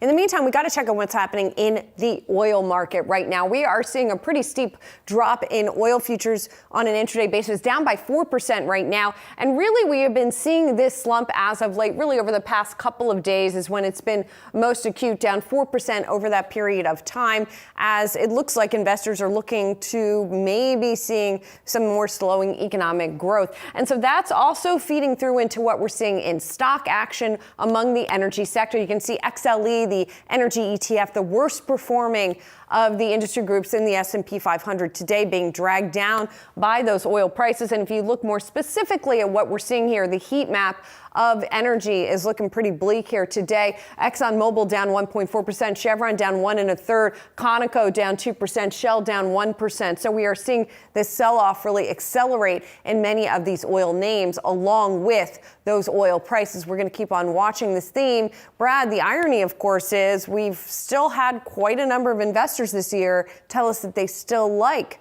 many of the energy stocks. Yeah, and of course, the space had a ton of energy, if you will, over the course of 2022. Yeah. With people like the Oracle of Omaha, who we will hear from this weekend as well. I see really Oxy giving on a here? lot of fervor to the space. Yeah. Let's see if we have Oxy. It's down 0.9%, right there in the middle on the day. Yeah. But we'll continue to watch that. We're also watching the employment situation over the course of this week. We've got a hefty amount of different angles to look at this from. Job losses, though, are a very real problem for many Americans this year. But what happens to your assets? Can you access your 401k? We'll bring you some of the answers on the other side.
Roughly 5.9 million people left their jobs in March, according to the latest data from the Bureau of Labor Statistics. While a majority of those departures were voluntary quits, about a third were layoffs and discharges, something that seems to be happening more frequently as companies face challenging economic headwinds. Joining us now to discuss what employees should do if they find themselves out of a job is Jamie Hopkins, Carson Group Managing Partner of Wealth Solutions. This segment is sponsored by Flex Shares. Jamie, great to have you here with us.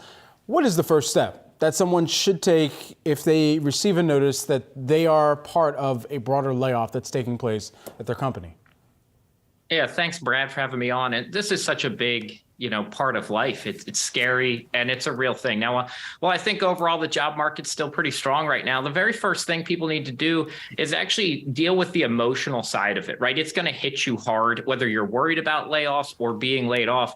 And one of the things I always tell people is there's nothing in this universe that can stop you from letting go and starting over, but you're going to need courage. You're going to have to keep that emotion out of it. And the courage is that power to let go of the familiar and tear down those limiting beliefs to move forward. So that's a huge thing. The other thing I always tell people is don't go to that negative spot and you let your performance start to drag down if you hear those rumors at work. Make it super hard for your employer to let you go, right? Move forward, work hard. If you kind of pull that negative spot, you're going to make it easier to be potentially in that layoff group. Especially in the tech world, I also tell people, make sure you're asking about other opportunities at the firm, or can you move to a part-time status? That used to be super popular in the tech world, and then we saw more W-2 employees. We could be moving back to more of a 1099 world out there in the tech world, right? Negotiate with your employer, ask for things. Don't accept anything on the spot. Don't agree to it. Make sure you take that back, reflect on it, and come back in there. And then be proactive about your benefits. If you have a spouse or partner, take notice of where your savings are. Do you have the right emergency fund? And get ahead of your bills. I hit that one a lot for people, is a lot of people do that after they get let go, but then you have that month lag where subscriptions and other things start hitting your cash flow. You want to get a month ahead of that. So if you start getting worried at your job, cut back on expenses sooner rather than later. Jamie, all really good thoughts here, and what could be, as you said, a really emotional time. Let's get to the nitty-gritty. Your 401k, do you cash it out? What do you do when you have lost your job? Julie, it's one of the biggest questions I get when people lose their jobs is, what do I do with my 401k? The first thing I tell people is you don't have to make that priority number one. One of the interesting things about your retirement plans is that under ERISA, which was the law that created these sit in separate accounts. They're not assets of the company. So even if your company were to go bankrupt and go under, and that's why they're letting people go, the 401k doesn't go away. So you can leave it there. The law allows you to leave it there in most situations. Now, if you get a new job, maybe you want to roll that account over to your new employer. You could also take that money and move it to an IRA, which sometimes can be better. It depends on how you structure it, but you could get better investments, lower costs inside of an IRA. So it's something to look at, but you don't need to make that priority number one. Focus on yourself, the next job, networking. Now, here is one point, especially in the tech world, to pay attention to. Are you highly invested inside of your 401k in your employer stock? So you work for Microsoft, you have a bunch of Microsoft stock in your 401k, for instance, right? How much of a percentage is that? Because this is the old Enron story, which is if you were working with a place like Enron, they go out of business. While your 401k doesn't go away, if you're really heavily invested in one single stock position in there and that company goes bankrupt, you could lose that portion. So I do tell people, take account of that. There's a good rule of thumb that your one single stock shouldn't represent more than 10% of any retirement account like a 401k. So maybe de-risk that part, sell a little bit of that off, diversify a little bit, especially if you're getting let go from your employer. Is there any advice that you have against tapping into retirement funds to bridge the gap between a layoff and losing one job and finding another? Brad, it's absolutely a facet of life that some people might need to tap into retirement accounts if they lose their job. I would stress to try to not do that. So we call that leakage in the retirement plan word. It sounds kind of icky, and it is, right? It's your money leaking out of these accounts. The challenge with taking money out of your retirement accounts is the fact that it's hard to get it back in there, and that there are really great tax deferred, wealth growth opportunities by leaving the money in there. But look, it is still better in most situations to take money out of there than it is to go in kind of snowballing debt. So I will recommend that people spend that money sometimes. Now, here's one of the challenges you do have to watch out. That if you are really, most cases, under the age of 59 and a half, there could be a 10% penalty tax on any withdrawals you take from a tax-deferred, say, 401k or IRA. There are some other factors that sometimes mitigate that, but in general, you run into that penalty tax, that tax right on top of your ordinary income tax. So you could end up paying a lot of taxes on this money when you lose your job too. So if you have other types of savings, emergency fund, I do suggest people go there first, but it can be one of those lines of last resort. And it is an asset you have. So don't forget about it before you run into debt. And Jamie, finally, sort of grimly, I suppose, you could take a cue from your former employer and cut costs for yourself rather than tapping into your savings, or maybe in addition to. When you're advising clients, how do you advise them the philosophy when they're looking at their expenses and maybe where they can trim at a time where they need to? Yeah, this is a fantastic question. It really gets to the heart of financial planning and how you approach it. So at Carsa, one of the things that we do a lot is we use a way of mental accounting and planning, not with every client, but with a lot of clients, called bucketing. And bucketing is just the notion that you take your assets or investments and you put them towards different things. So we often talk about needs, wants, and wishes. And so you can put your expenses into, here are my necessities, here are the things I like to have, and here's the things that really are extra.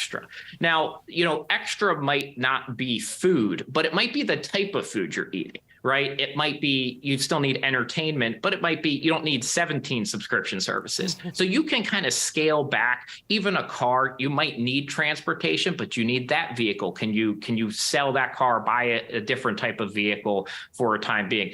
Now, the biggest thing about this, and I mentioned it briefly before, is you have to get ahead of this. The biggest issue I see with most people with their expenses is they wait to cut expenses until they get laid off. Then those, a lot of those bills are still showing up a month later. So the month you get laid off, you now have high bills. The next month you still have high bills, and you don't have the income to offset that. So if you start getting worried about this, take that accounting of where your finances are today, right size your life. So many people end up in the, we just keep adding costs to our life. We don't take that time to review it and cut things out. That's super valuable. It's one of the great things I think that, financial advisors help clients do out there, but you can do that yourself too, right? You don't need somebody to help you with that, but you just have to be proactive, right? Live life by design, not by default.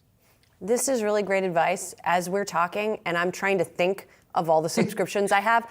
I don't even know, Jamie. So this is a good reminder to me to go and actually do some accounting of what is even what I'm paying for. Jamie Hopkins. Write them down, right? Yeah, I need to do it. Jamie Hopkins, Carson Group Managing Partner of Wealth Solutions. Thank you so much. Really appreciate these tips. Thanks, Julie and Brad. Thanks. We'll be right back.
Welcome back to Yahoo Finance Live. Let's do a quick check of the markets here as we are almost 90 minutes into trade on the day. And taking a look at the U.S. major averages in this market check sponsored by Flex Shares, the Dow Jones Industrial Average right now is down by about 0.1%. The S&P 500 holding on to gains by the hair of its chinny chin chin, flat but to the upside by about 1/100% there, not even a full point in the green. And the Nasdaq Composite, you're seeing that higher fractionally by about 0.3%. On a sector basis, communication services and industrials seem to be leading the pack right now, while pulling up the caboose is energy and consumer staples, the biggest laggards on a sector basis here today. Yeah, and the crude oil is still down about 4% here as we watch it. We've got some great interviews lined up all day today. We're going to head back to Milken.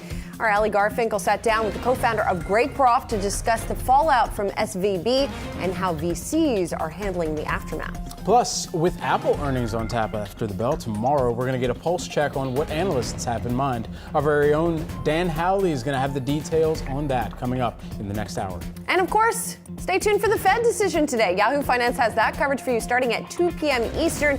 That is the definitely don't miss event of the day. We'll be back tomorrow, and Akiko Fujita's back. She's got you for the next hour of trading. Welcome back.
Welcome to Yahoo Finance. It is 11 a.m. on the East Coast, 8 a.m. here in the West. I'm Akiko Fujita, and here is what I'm watching at this hour.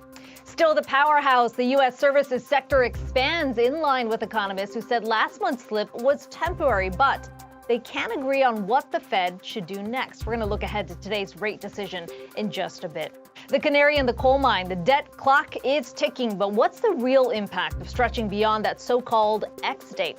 Is President Biden really playing a game of chicken with the House Speaker? We'll discuss. And looking for that union contract after the watershed Buffalo win in December of 2021, Starbucks agreed to bargain. We now know the union's demand. So are they any closer to reaching an agreement? We're going to speak with a key voice later this hour.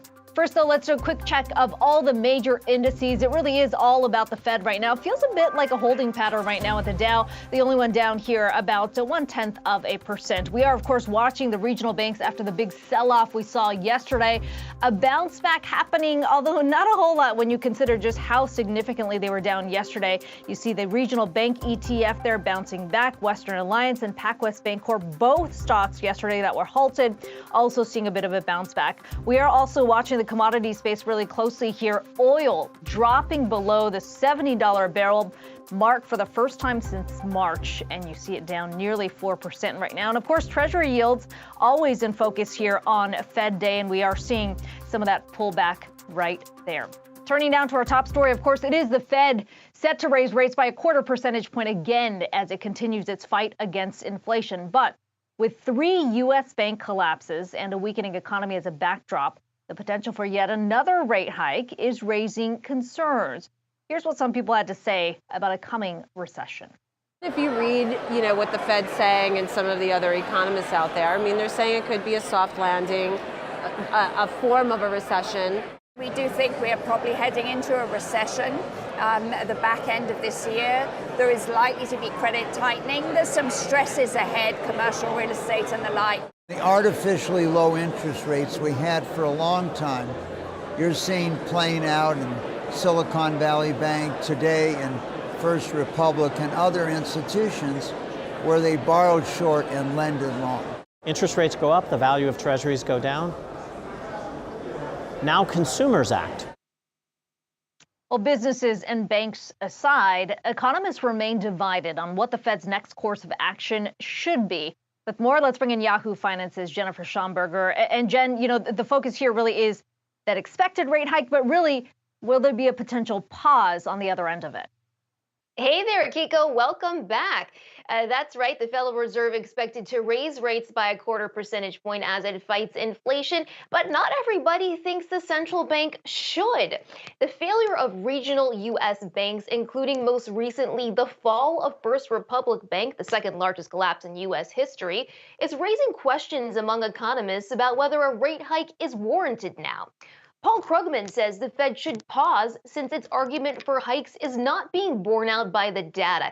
He says, quote, "We haven't had an unemployment rise despite the Fed projecting unemployment of 4.6% by the end of the year," adding, "Why are we doing this?" Meanwhile, Ken Rogoff sees the Fed having to choose between higher inflation and a deep recession. He says the chances of a soft landing are getting smaller and smaller. His take, the Fed should just leave inflation hanging for longer. And Peter Orszag, former OMB director, says, quote, "There's no reason to do a rate hike this week," noting the pressures facing regional banks along with a drop in job openings are signs inflation will decline. But Adam Posen, who runs the Peterson Institute here in Washington, D.C., says it's important for the Federal Reserve to continue hiking rates given the latest data. PIMCO CEO Emmanuel Roman agrees with that, saying the Fed needs to fight inflation. Quote, "I think you need to fight inflation, and I think you need to hike rates. We expect the Fed to raise by 25 basis points and pause, but a pause doesn't mean stop, and it will be data dependent." Wise words there. A pause doesn't necessarily mean a stop. Akiko, all of this coming down starting at 2 p.m. Eastern here in Washington. Back to you. And of course, all eyes certainly going to be on that 2:30 p.m. press conference. Jen, thanks so much for that. Well, as Jen said, for the Fed, the hardest part comes after that expected hike today. The Fed largely expected to raise rates this afternoon, but the central bank must now walk a tightrope, signaling rates will stay higher for longer to fight inflation, even as markets still anticipate some form of a pivot. Joining us with more, Vincent Reinhart, chief economist at Dreyfus and Mellon. Vincent, how does Jay Powell manage that messaging today? With a lot of difficulty. The Fed chair is in a terrible position. Basically, since October, market and participants really haven't believed their guidance that they would raise rates, keep them at a plateau through all of 2023. They've been pretty consistent with that message, but there's been a pivot priced in really for 9 months. So basically, Fed chair has to deliver a dovish message. They're no longer assuming the next policy action will come in June and it'll be a tightening. They have to be better balanced. But he has to signal that they're leaning forward, that this is not necessarily a stop. They may be willing to, they would be willing to tighten again if the data drive them to it. I mean, given the recent economic data, I mean, it feels like there's a bit of a mixed picture here. On the one hand, we saw some of the JOLTS numbers coming down just a bit, and yet you look at private payrolls, how they surged in April. When you consider where that is right now, should there be a pause on the other end of this meeting? So I think the committee should be balanced as to their view on the next action, i.e., they could see, if the data drive them to it, the case for additional policy action. The hurdle for easing is enormous, but they should just say they're data dependent. Doesn't mean they will act in June or not. They'll have to see strong growth in employment, stubborn pressures in service inflation, and the unemployment rate putting pressures in labor markets. If they get that trifecta, they could tighten again, but chances are this is the end of the line. Vincent, how do you think the regional bank failures that we've seen makes its way into the Fed's calculation? As we heard from a number of our guests over at the Milken conference, there's the big banks who said, look, this is kind of the end of it. There is no impending crisis, a contagion effect. And yet you've got others who say this is really just the beginning that's going to put us deeper into recession. So every time the Fed tightens monetary policy, there's a constriction in the price and availability of credit. Sometimes it's ugly. The regional bank problems are a case of it being ugly. The Fed had to expect restraint in credit when it raised the funds rate 4.75 percentage points in just over a year. By 2 o'clock, it'll be 5 percentage points. They don't necessarily get it in a nice, straightforward and orderly process. From the vantage point of monetary policy, I think Chair Powell is going to invoke a separation principle that regulators and supervisors have dealt with the problem, invoking the systemic risk exception to keep depositors safe, offering a new term lending program to increase the liquidity of institutions. And because they've done their job right, he's got a free hand on monetary policy, and he'll use that free hand to firm one more time. How does the political risk make its way into this thinking for the Fed? I mean, we've obviously got this debate that's going on over the debt ceiling. We've heard Treasury Secretary Janet Yellen saying the U.S. could default on its debt as early as June 1st. What do you think Jay Powell's likely to say about it? What do you think he should say? Okay, so politics involve both what are they going to do about the debt ceiling, and then over the medium term, are they going to get pressured as the unemployment rate rises and the higher rates begin to really bite into federal finances by raising interest costs? So let's set aside that medium term risk. Chair Powell's going to get asked about the debt ceiling. My most confident prediction, beyond that they'll raise the funds rate 1/4 point, is his answer will be, I'm going to stay in my lane. It is what it is. We fully expect the political class to do the right thing because it would be unthinkable to default. We stand willing to do whatever it takes operationally to help the Treasurer along. He's not going to get past that. He's going to say, I don't deal with hypotheticals. I don't want to talk about default because it is inconceivable. And behind the scenes, they've put in place the procedures. First, to prioritize Treasury payments if Secretary Yellen tells him to do so. And they will think about what they do if markets got strained, if it actually did happen. Okay, we know the Fed likes to always shy away from weighing in on any side of politics. Vincent Reinhart, Chief Economist at Dreyfus & Mellon, appreciate your time today. Thank you. Well, weak outlook is continuing to weigh on shares of AMD. That stock is down 8%. They're extending its losses from Tuesday. The chipmaker reported an earnings and revenue beat, but issued weaker than expected sales forecasts. The company now expects revenue of $5.3 billion, hurt partly by declining demand for PCs. Chip sales in that group fell 65% year on year in the most recent quarter. CEO Lisa Su saying she expects gradual improvements in the second half of the year after hitting what she describes as the bottom in Q1. Well, coming up, the debt clock is ticking, but what's the real impact of stretching beyond that so-called X date? Is President Biden really playing a game of chicken with the House Speaker? We've got more on that coming up next.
Let's do a quick check of the markets sponsored by FlexShares. We could say a bit of more of a quiet day in the markets today after the selloff that we saw yesterday with the Dow down about 64 points, the S&P 500 trading pretty flat, and the Nasdaq up 30. Of course, all eyes will be on that central bank meeting and the decision coming down at 2 p.m. Eastern.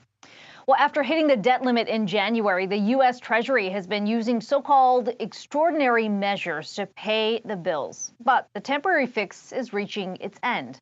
Treasury Secretary Janet Yellen warned that the deadline to extend the debt ceiling or face the first U.S. default could be as soon as June 1st. And while both Democrats and Republicans want to avoid a government default, the two parties are stuck butting heads. House Republicans are looking for spending cuts in exchange for raising the debt limit.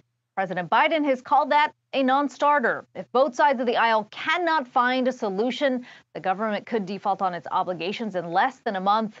We have Yahoo Finance's Kevin Cirilli with a deeper dive on the implications of the fight over the debt ceiling. Take a listen. It's one of the most partisan battles in Washington, D.C. that has Republicans and Democrats completely gridlocked, the debt ceiling. But what exactly is the debt ceiling? Put very simply, it's the amount of money that the government can borrow in order to pay its bills on time. And once they reach the debt ceiling, the government can't pay its bills. This impacts everything from Medicaid to Social Security to salaries for military personnel, not to mention a host of other government-funded programs. That has economic repercussions, not just in the U.S. economy, but could send shockwaves all around the global economy. Some economists even predict that if lawmakers don't raise the debt ceiling, it could send the U.S. economy back into a recession, potentially even globally, not seen since 2008. Historically, the government created the debt ceiling back in 1917 during the time of World War I to provide economic certainty. Now, since 1917, the government has voted 78 times to raise, extend the deadline of, or edit the definition of what the debt ceiling is. But here in Washington in recent years, this has become one of the biggest battles in town. Some are even saying get rid of it altogether. Either way, lawmakers are going to be very busy negotiating this in the next couple of weeks. Well, turning now to the tech sector, investors have their eye on Apple as it gears up to report earnings on Thursday. Wall Street showing its support for the stock, with 77% of analysts holding a buy rating on the tech giant. With more on this and what to expect from Apple, let's bring in Yahoo Finance's Dan Halley. Dan, a number of things to look out for. Obviously, iPhone sales, services, but also now what that banking business is going to start to look like for the company. Yeah, that's right. And that'll go right into the services aspect of things. Let's just break down some of the numbers here. For Q2, we're expecting total revenue of $92.6 billion. Now, that would be roughly 5% off of what Apple saw in Q2 2022. They were down a little more than 5% in revenue last quarter as well. And this is something that Apple kind of telegraphed during their prior earnings call, basically saying that they would continue to see the headwinds that they've experienced, whether that's issues with different types of inventory or sales in China and around China, though those should have started to pick up again as those COVID lockdowns ended. Now, as far as segment revenue, this is where we're going to start to see where the problems lie, at least as far as we can tell from the predictions. Now, Mac growth, that's expected to decline or fall 25% from 2022. We're also looking at iPad. That should decline revenue 12%. iPhone revenue would decline around 3%. And then we can look at services, which would actually grow 6.5%. Now, the reason for the Mac, the steep decline in the Mac and the iPad, it's basically the same story we're seeing throughout tech, where PC sales, or in this case, Mac sales and iPad sales, are declining because A, people bought a ton of them during the pandemic and they don't necessarily need new ones right now. And B, well, they're expensive and people don't have the money or aren't willing to go out right this second and start buying these expensive products. It also has to do with the fact that Apple have released newer products in those lines with newer chips around the same time last year. So we're seeing that kind of hangover. Overall, I think from the analysts that I spoke to, they're expecting Apple to do fairly well this quarter, although some that I spoke to said they could miss on revenue slightly just because of iPhone sales. And I think, when you look at the broader picture here, what this has to do with big tech, well, Apple really is the behemoth. Yes, Microsoft is just as nearly as large with its more than $2 trillion market cap, but Apple is still the big dog. And anytime there's any kind of disruption as far as what we see from their results, it's going to impact the rest of big tech. So we'll have to see if the sector's overall performance that we've seen so far, Meta beating, Google beating, Amazon beating, if that can hold up and if we'll continue to see that moving forward and investors will be happy, or if Apple misses and we see the rest of big tech suffer as well. Yeah, always a big one to watch there. Apple, of course, as you mentioned, Dan, making that entry into banking. They launched that high yield savings account last month.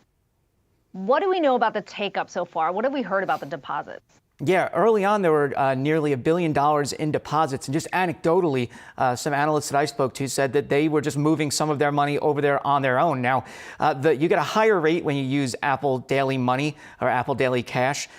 When that goes directly into the savings account. If you deposit cash separately, it's still above 4%, but it's not as high as when you use the daily cash. But look, if you have a savings account that's giving you back 4%, I mean, I'm thinking about kicking my bank to the curb because my savings account just gives me nothing.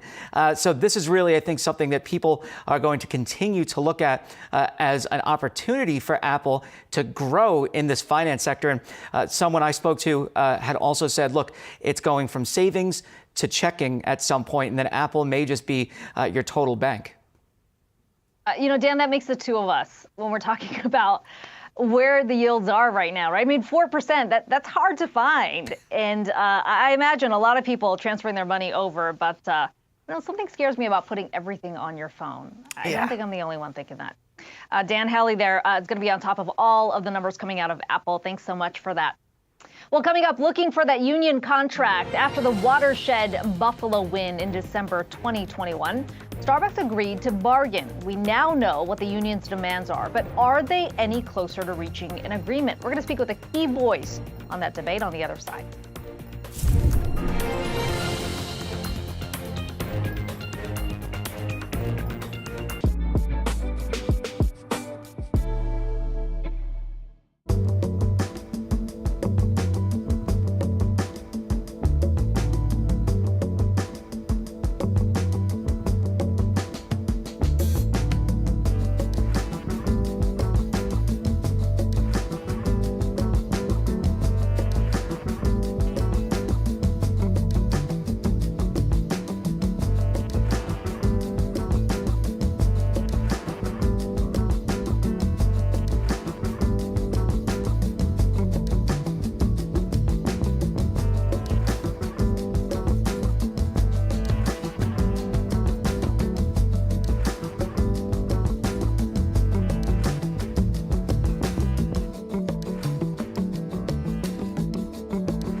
The guidance speaks to the momentum, but also to the opportunity we have ahead. I mean, when you think about that guidance, it's 10 to 12% revenue growth on a full year basis. It's solid margin expansion, and it's earnings at the low end of 15 to 20%. But Rachel, if I may, does that imply, though, slowing from here, slowing from that momentum that you saw in the first quarter?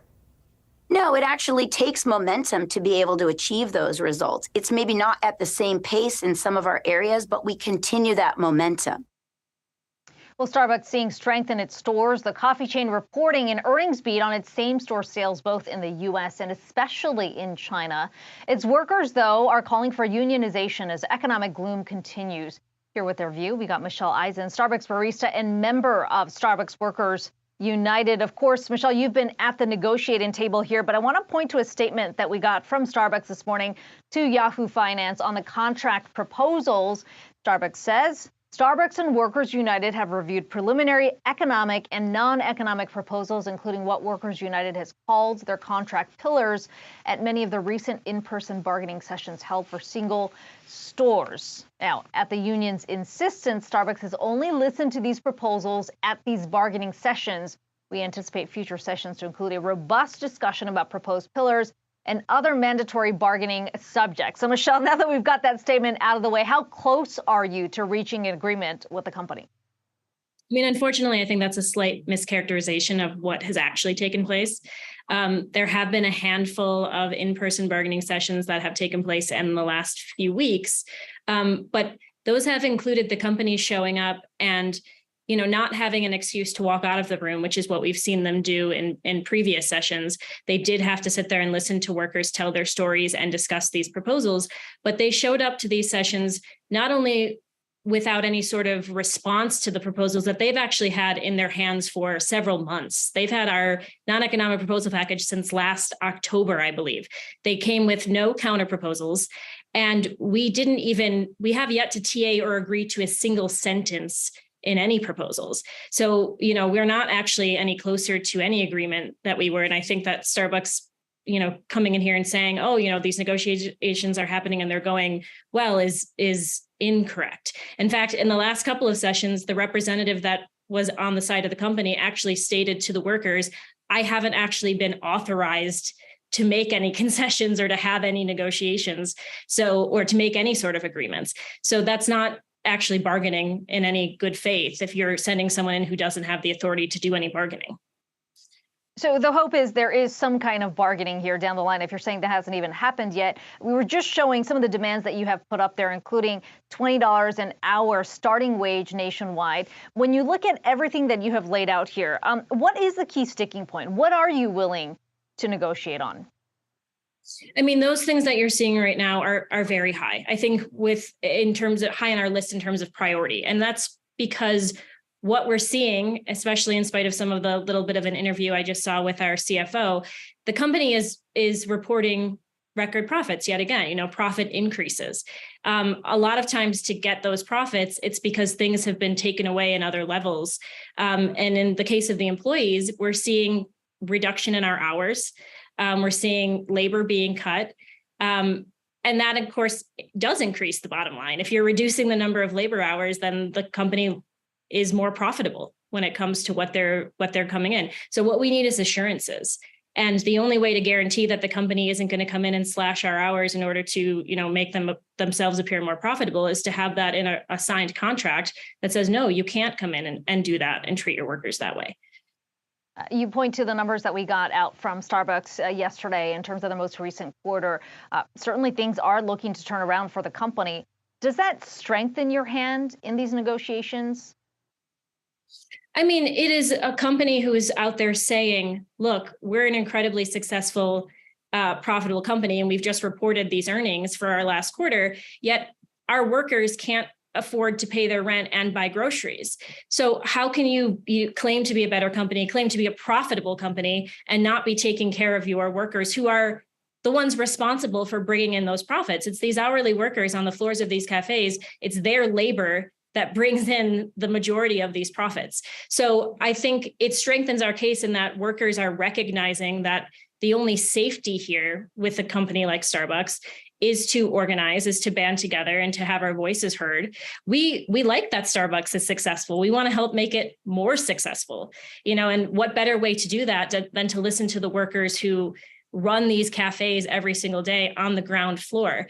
And so I think what we're seeing when Starbucks comes in and makes these statements is that workers are like, okay, so where's my piece of that? How do I get a piece of these profits? We know Starbucks has specifically sought to negotiate store by store. It sounds like you're looking for a different approach here. Why is it important for the union to have a singular agreement in place for nationwide? Well, I mean, you're looking at a corporation. You're looking at stores that, the company sends down these policies and procedures. They're blanket policies and procedures. They cover every corporate store in the U.S. To have different levels of policy and procedure doesn't really make any sense. So those individual contracts that the company is saying, this is what we're agreeing to bargain on, I don't think that's beneficial for the company either. I mean, part of what makes Starbucks so successful and why it's so popular is a consistency. And so I don't see that the company would want inconsistency within those stores. And I think when you're looking at, an individual collective bargaining agreement for every store, you run the risk of an inconsistency. And that's not something that the company would be happy to have. Well, we'll be watching the negotiations there as we see those developments come out. Michelle Eisen, Starbucks barista and member of Starbucks Workers United. Appreciate your time today. Thank you. Well, coming up, swooping in, Greycroft is a huge player when it comes to the venture capital space. just closed a mega funding round. But aren't we in a banking crisis heading into a recession? We'll get you the details on the other side.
Right, it's on to Yahoo Finance here. 3 big takeaways from the 26th Annual Milken Conference. Yahoo Finance has been on the ground since day one. Here are 3 things that we are hearing from really high-profile leaders from across the world. First up, no one knows where the economy is going. Some people see a recession later this year. Some people see no recession. Some people are square in the middle. Number 2, worries about the debt ceiling are growing and are real things. Citi CEO Jane Fraser telling me she is worried about the debt ceiling debate, which is not a good thing when you hear a Citi CEO telling you that. And last but not least, number 3, lots of concerns here on the state and the outlook of commercial real estate as interest rates rise.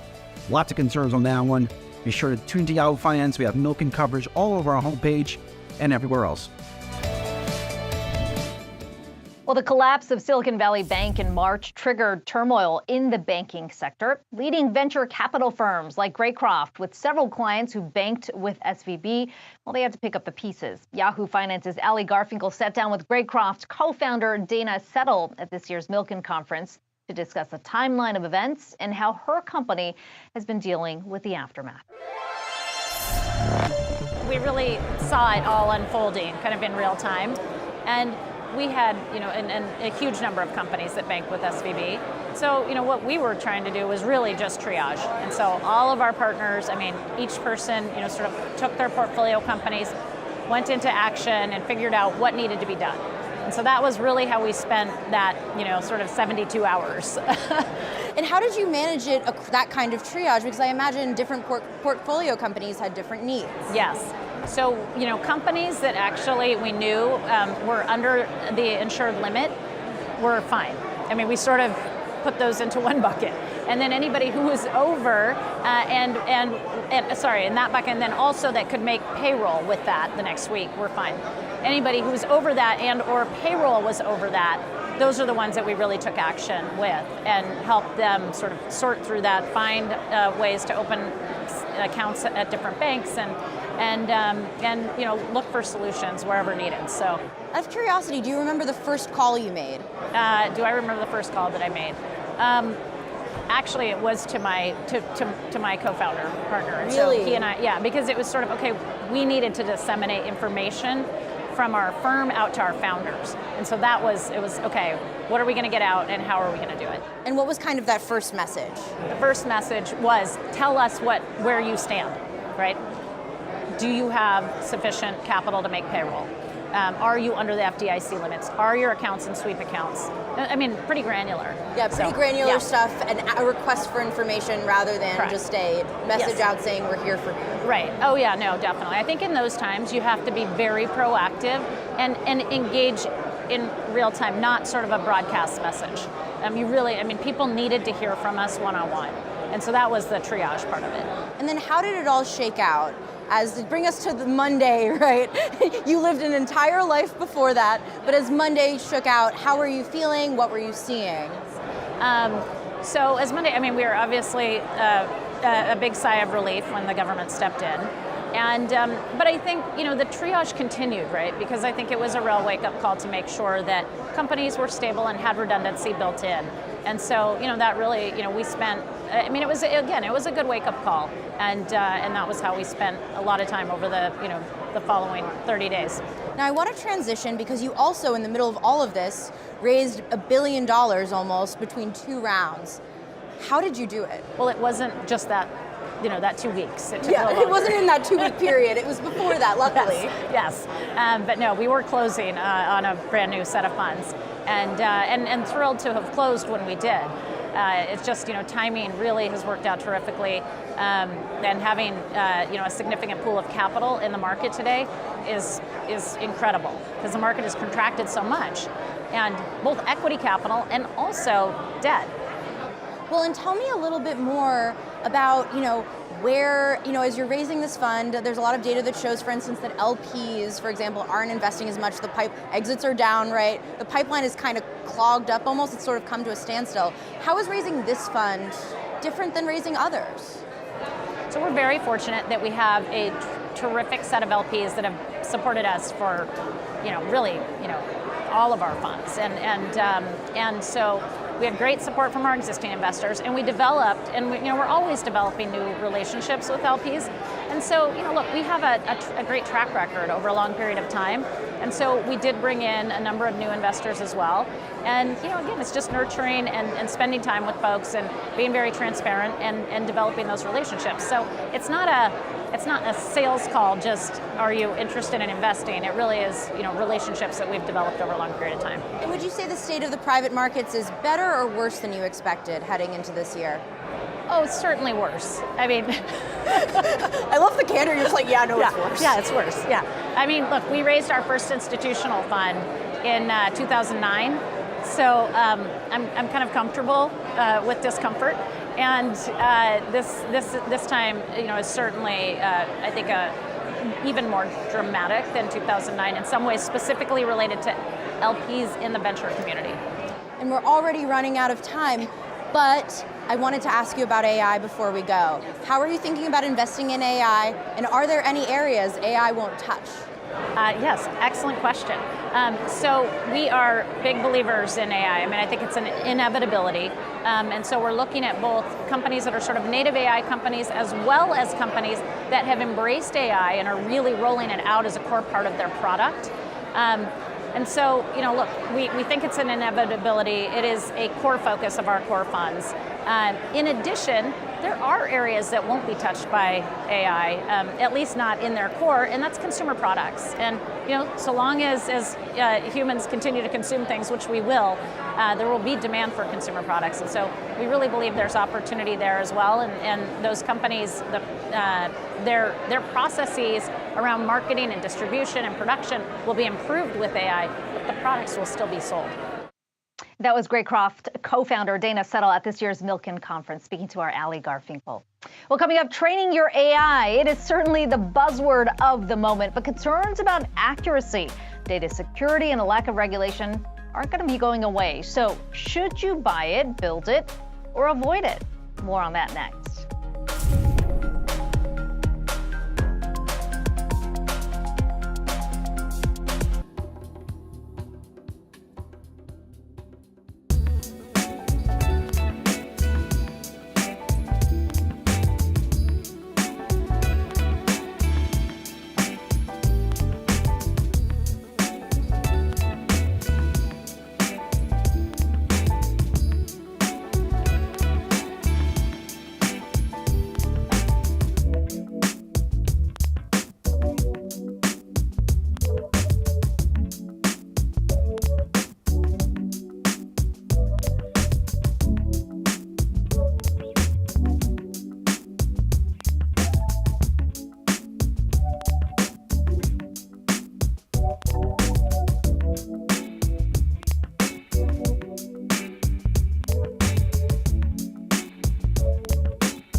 don't know, is it evil? Can it switch from good to evil? Can it confuse me?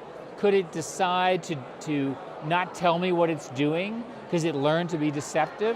Did it read a book that told it, a spy novel where it learned how to deceive me?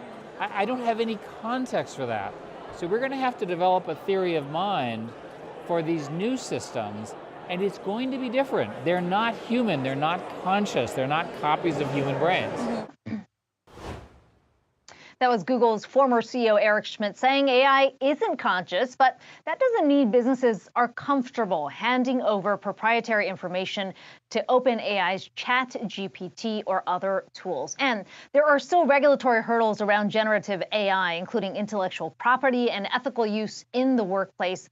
In fact, Vice President Kamala Harris is set to meet with executives from Google, Microsoft, and other AI leaders tomorrow to discuss the responsible development of artificial intelligence.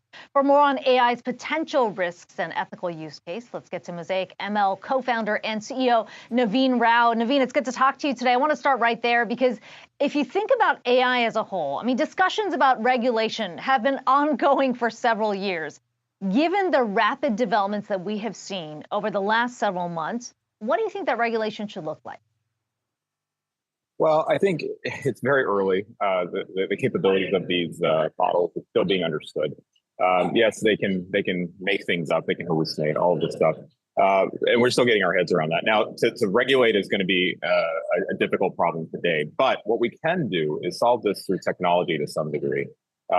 Getting people to have the ability to build and control models themselves. This is kind of what Eric in the previous clip was alluding to, is this capability has to be distributed amongst many people. It's hard to have it in one centralized place and then regulate it to a point where everybody agrees. So where does Mosaic ML fall in all of this? Yeah, so we give enterprises and potentially some individuals even the ability to train, fine-tune, and serve their own models. In fact, today we announced our inference service where we can serve open source models, including our own, or our customers' models that have been modified for their own use. We believe that AI is really a lens through which you can view data, and we want to give as many people access to that lens as possible. Privacy, cost, flexibility, these are things that are really important in the AI world, and we're just now understanding how to deliver that. But I think Mosaic has a great solution to enable the world that we want to create, where these capabilities are distributed. What are some of those risks that you think potential users should be thinking about? It feels like AI, the word itself, has been such a buzzword over the last few months, but there's so many different forms, as you know. And what do you think that as consumers or users, what are the things they should be looking out for?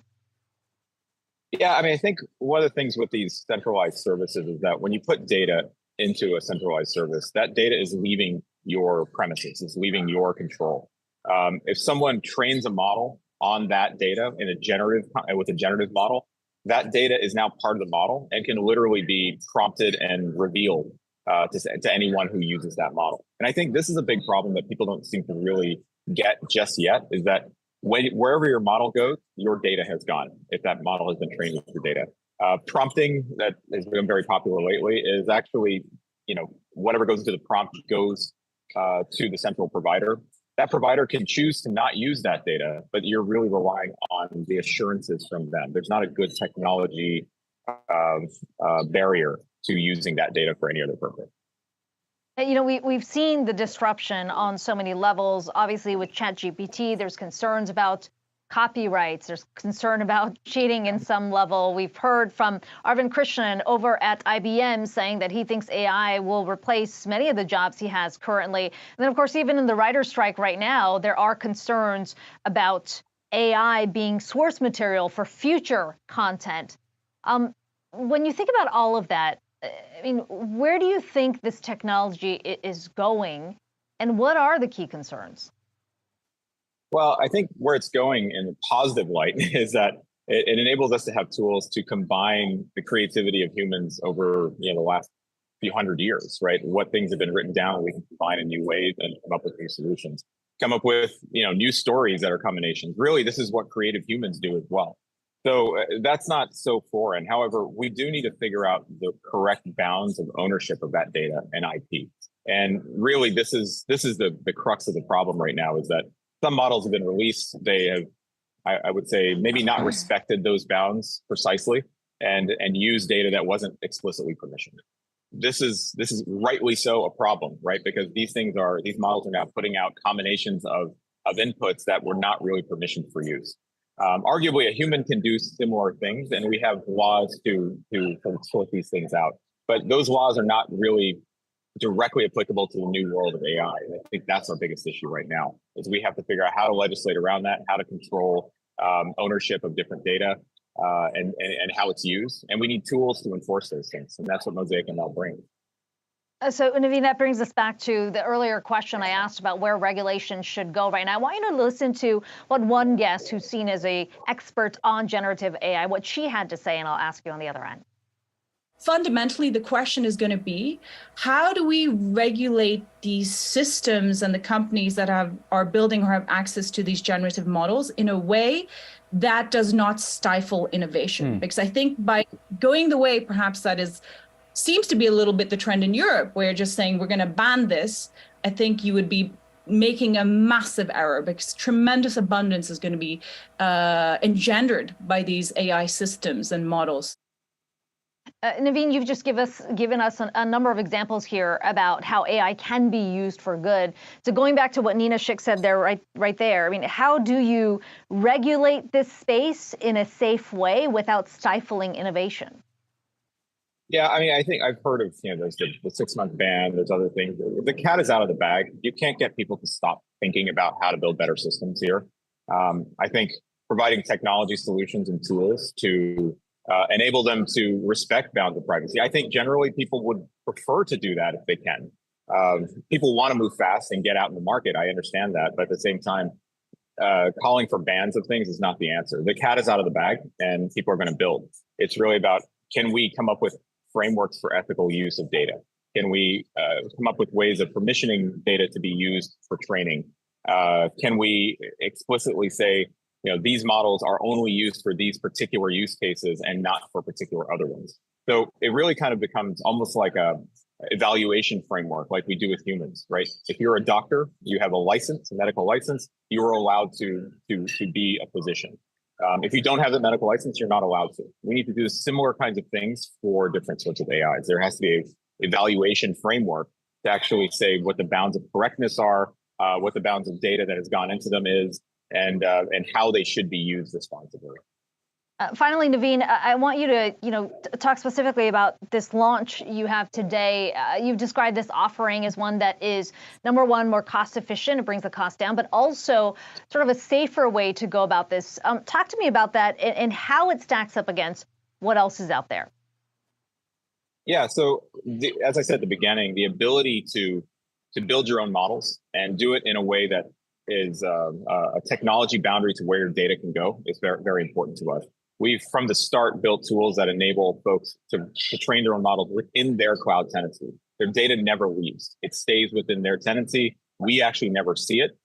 They can build models. The model at the end of that is owned by them, whether that means that it's fine-tuning an existing model or building one from scratch. It's completely owned by them. And we actually even build tools to enable serving that model, so they can build their own sort of applications like ChatGPT on top of it.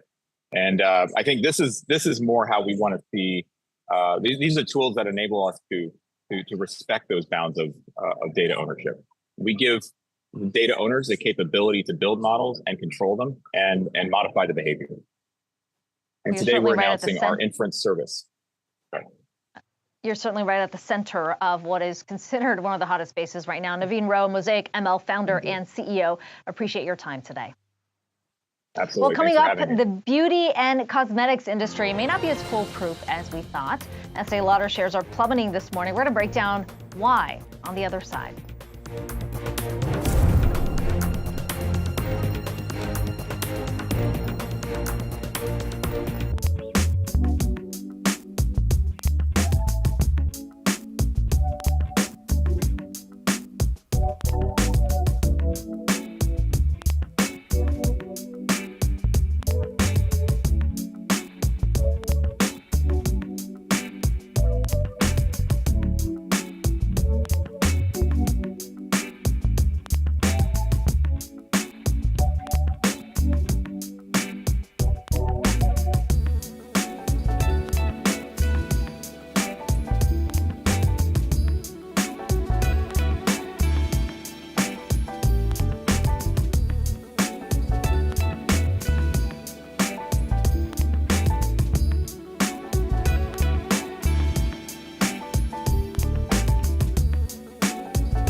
No fear of missing out and sometimes just being plain boring. It's what made Warren Buffett one of the most successful investors in history.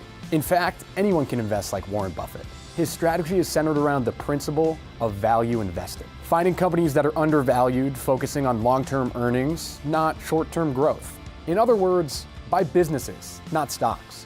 If we buy a business, we're going to hold it forever. So we're going to have good years, bad years, in between years, maybe a disastrous year some year. We care a lot about the price. We do not care about the next 12 months. Batteries and paint. Not sexy companies, but guess who owns Duracell and Benjamin Moore? Buffett's Berkshire Hathaway. Buffett invests in companies that have a competitive advantage, or a moat, as he puts it. It's what led him to invest in Apple, his biggest holding. And just think of basically the utility of those products to a ecosystem that is demographically terrific and finds that instrument useful in dozens and dozens of times a day. It's almost indispensable, not only to individuals, business, I mean everything. Buffett also invests in companies that are easy to analyze. He knew the value of the membership subscription model long before Amazon Prime or Netflix. Berkshire has held Costco for decades. Buffett says he buys what he knows, which is why Berkshire is the largest shareholder in Coca-Cola and Kraft Heinz. Does his approach cause him to miss a few big winners? Sure. He passed on Tesla and Google and was very late to Apple and Amazon. The fact that you're missing out on 90% of the stuff doesn't really make any difference if the 10% you do is right. He's always had a penchant for banks and insurance companies. Berkshire Hathaway owns Geico and has stakes in Citi, Visa, and American Express. To invest like Buffett, buy what you know. Buy a business, not a stock. Don't be afraid to be boring, and be patient. Well, it is now time for today's trending tickers. Let's start with Estee Lauder, Generac, and Wingstop. All of those stocks on the move. Starting off with Estee Lauder, the stock is plummeting, down more than 14% after the company posted a bigger drop in sales and profit due to a slower than expected recovery in Asia, travel, retail, and its China market. Also slashed its financial forecast for the fiscal year because of the uncertainty around recovery in Asia. Well, generator maker Generac stock is surging after reporting earnings. The company beat on expectations for the quarter, but its revenue fell 22% on the year as its backlog for home standby products piles up. And Wingstop stock is popping after the company beat on earnings and revenue in Q1 and smashed same-store sales expectations. Its revenue grew 43% on the year, and the stock has hit an all-time high. It is up more than 7% right now in the session. That does it for me here on Yahoo Finance. And of course, we'll be watching the Fed decision come up 2 p.m. Eastern. That's it for now.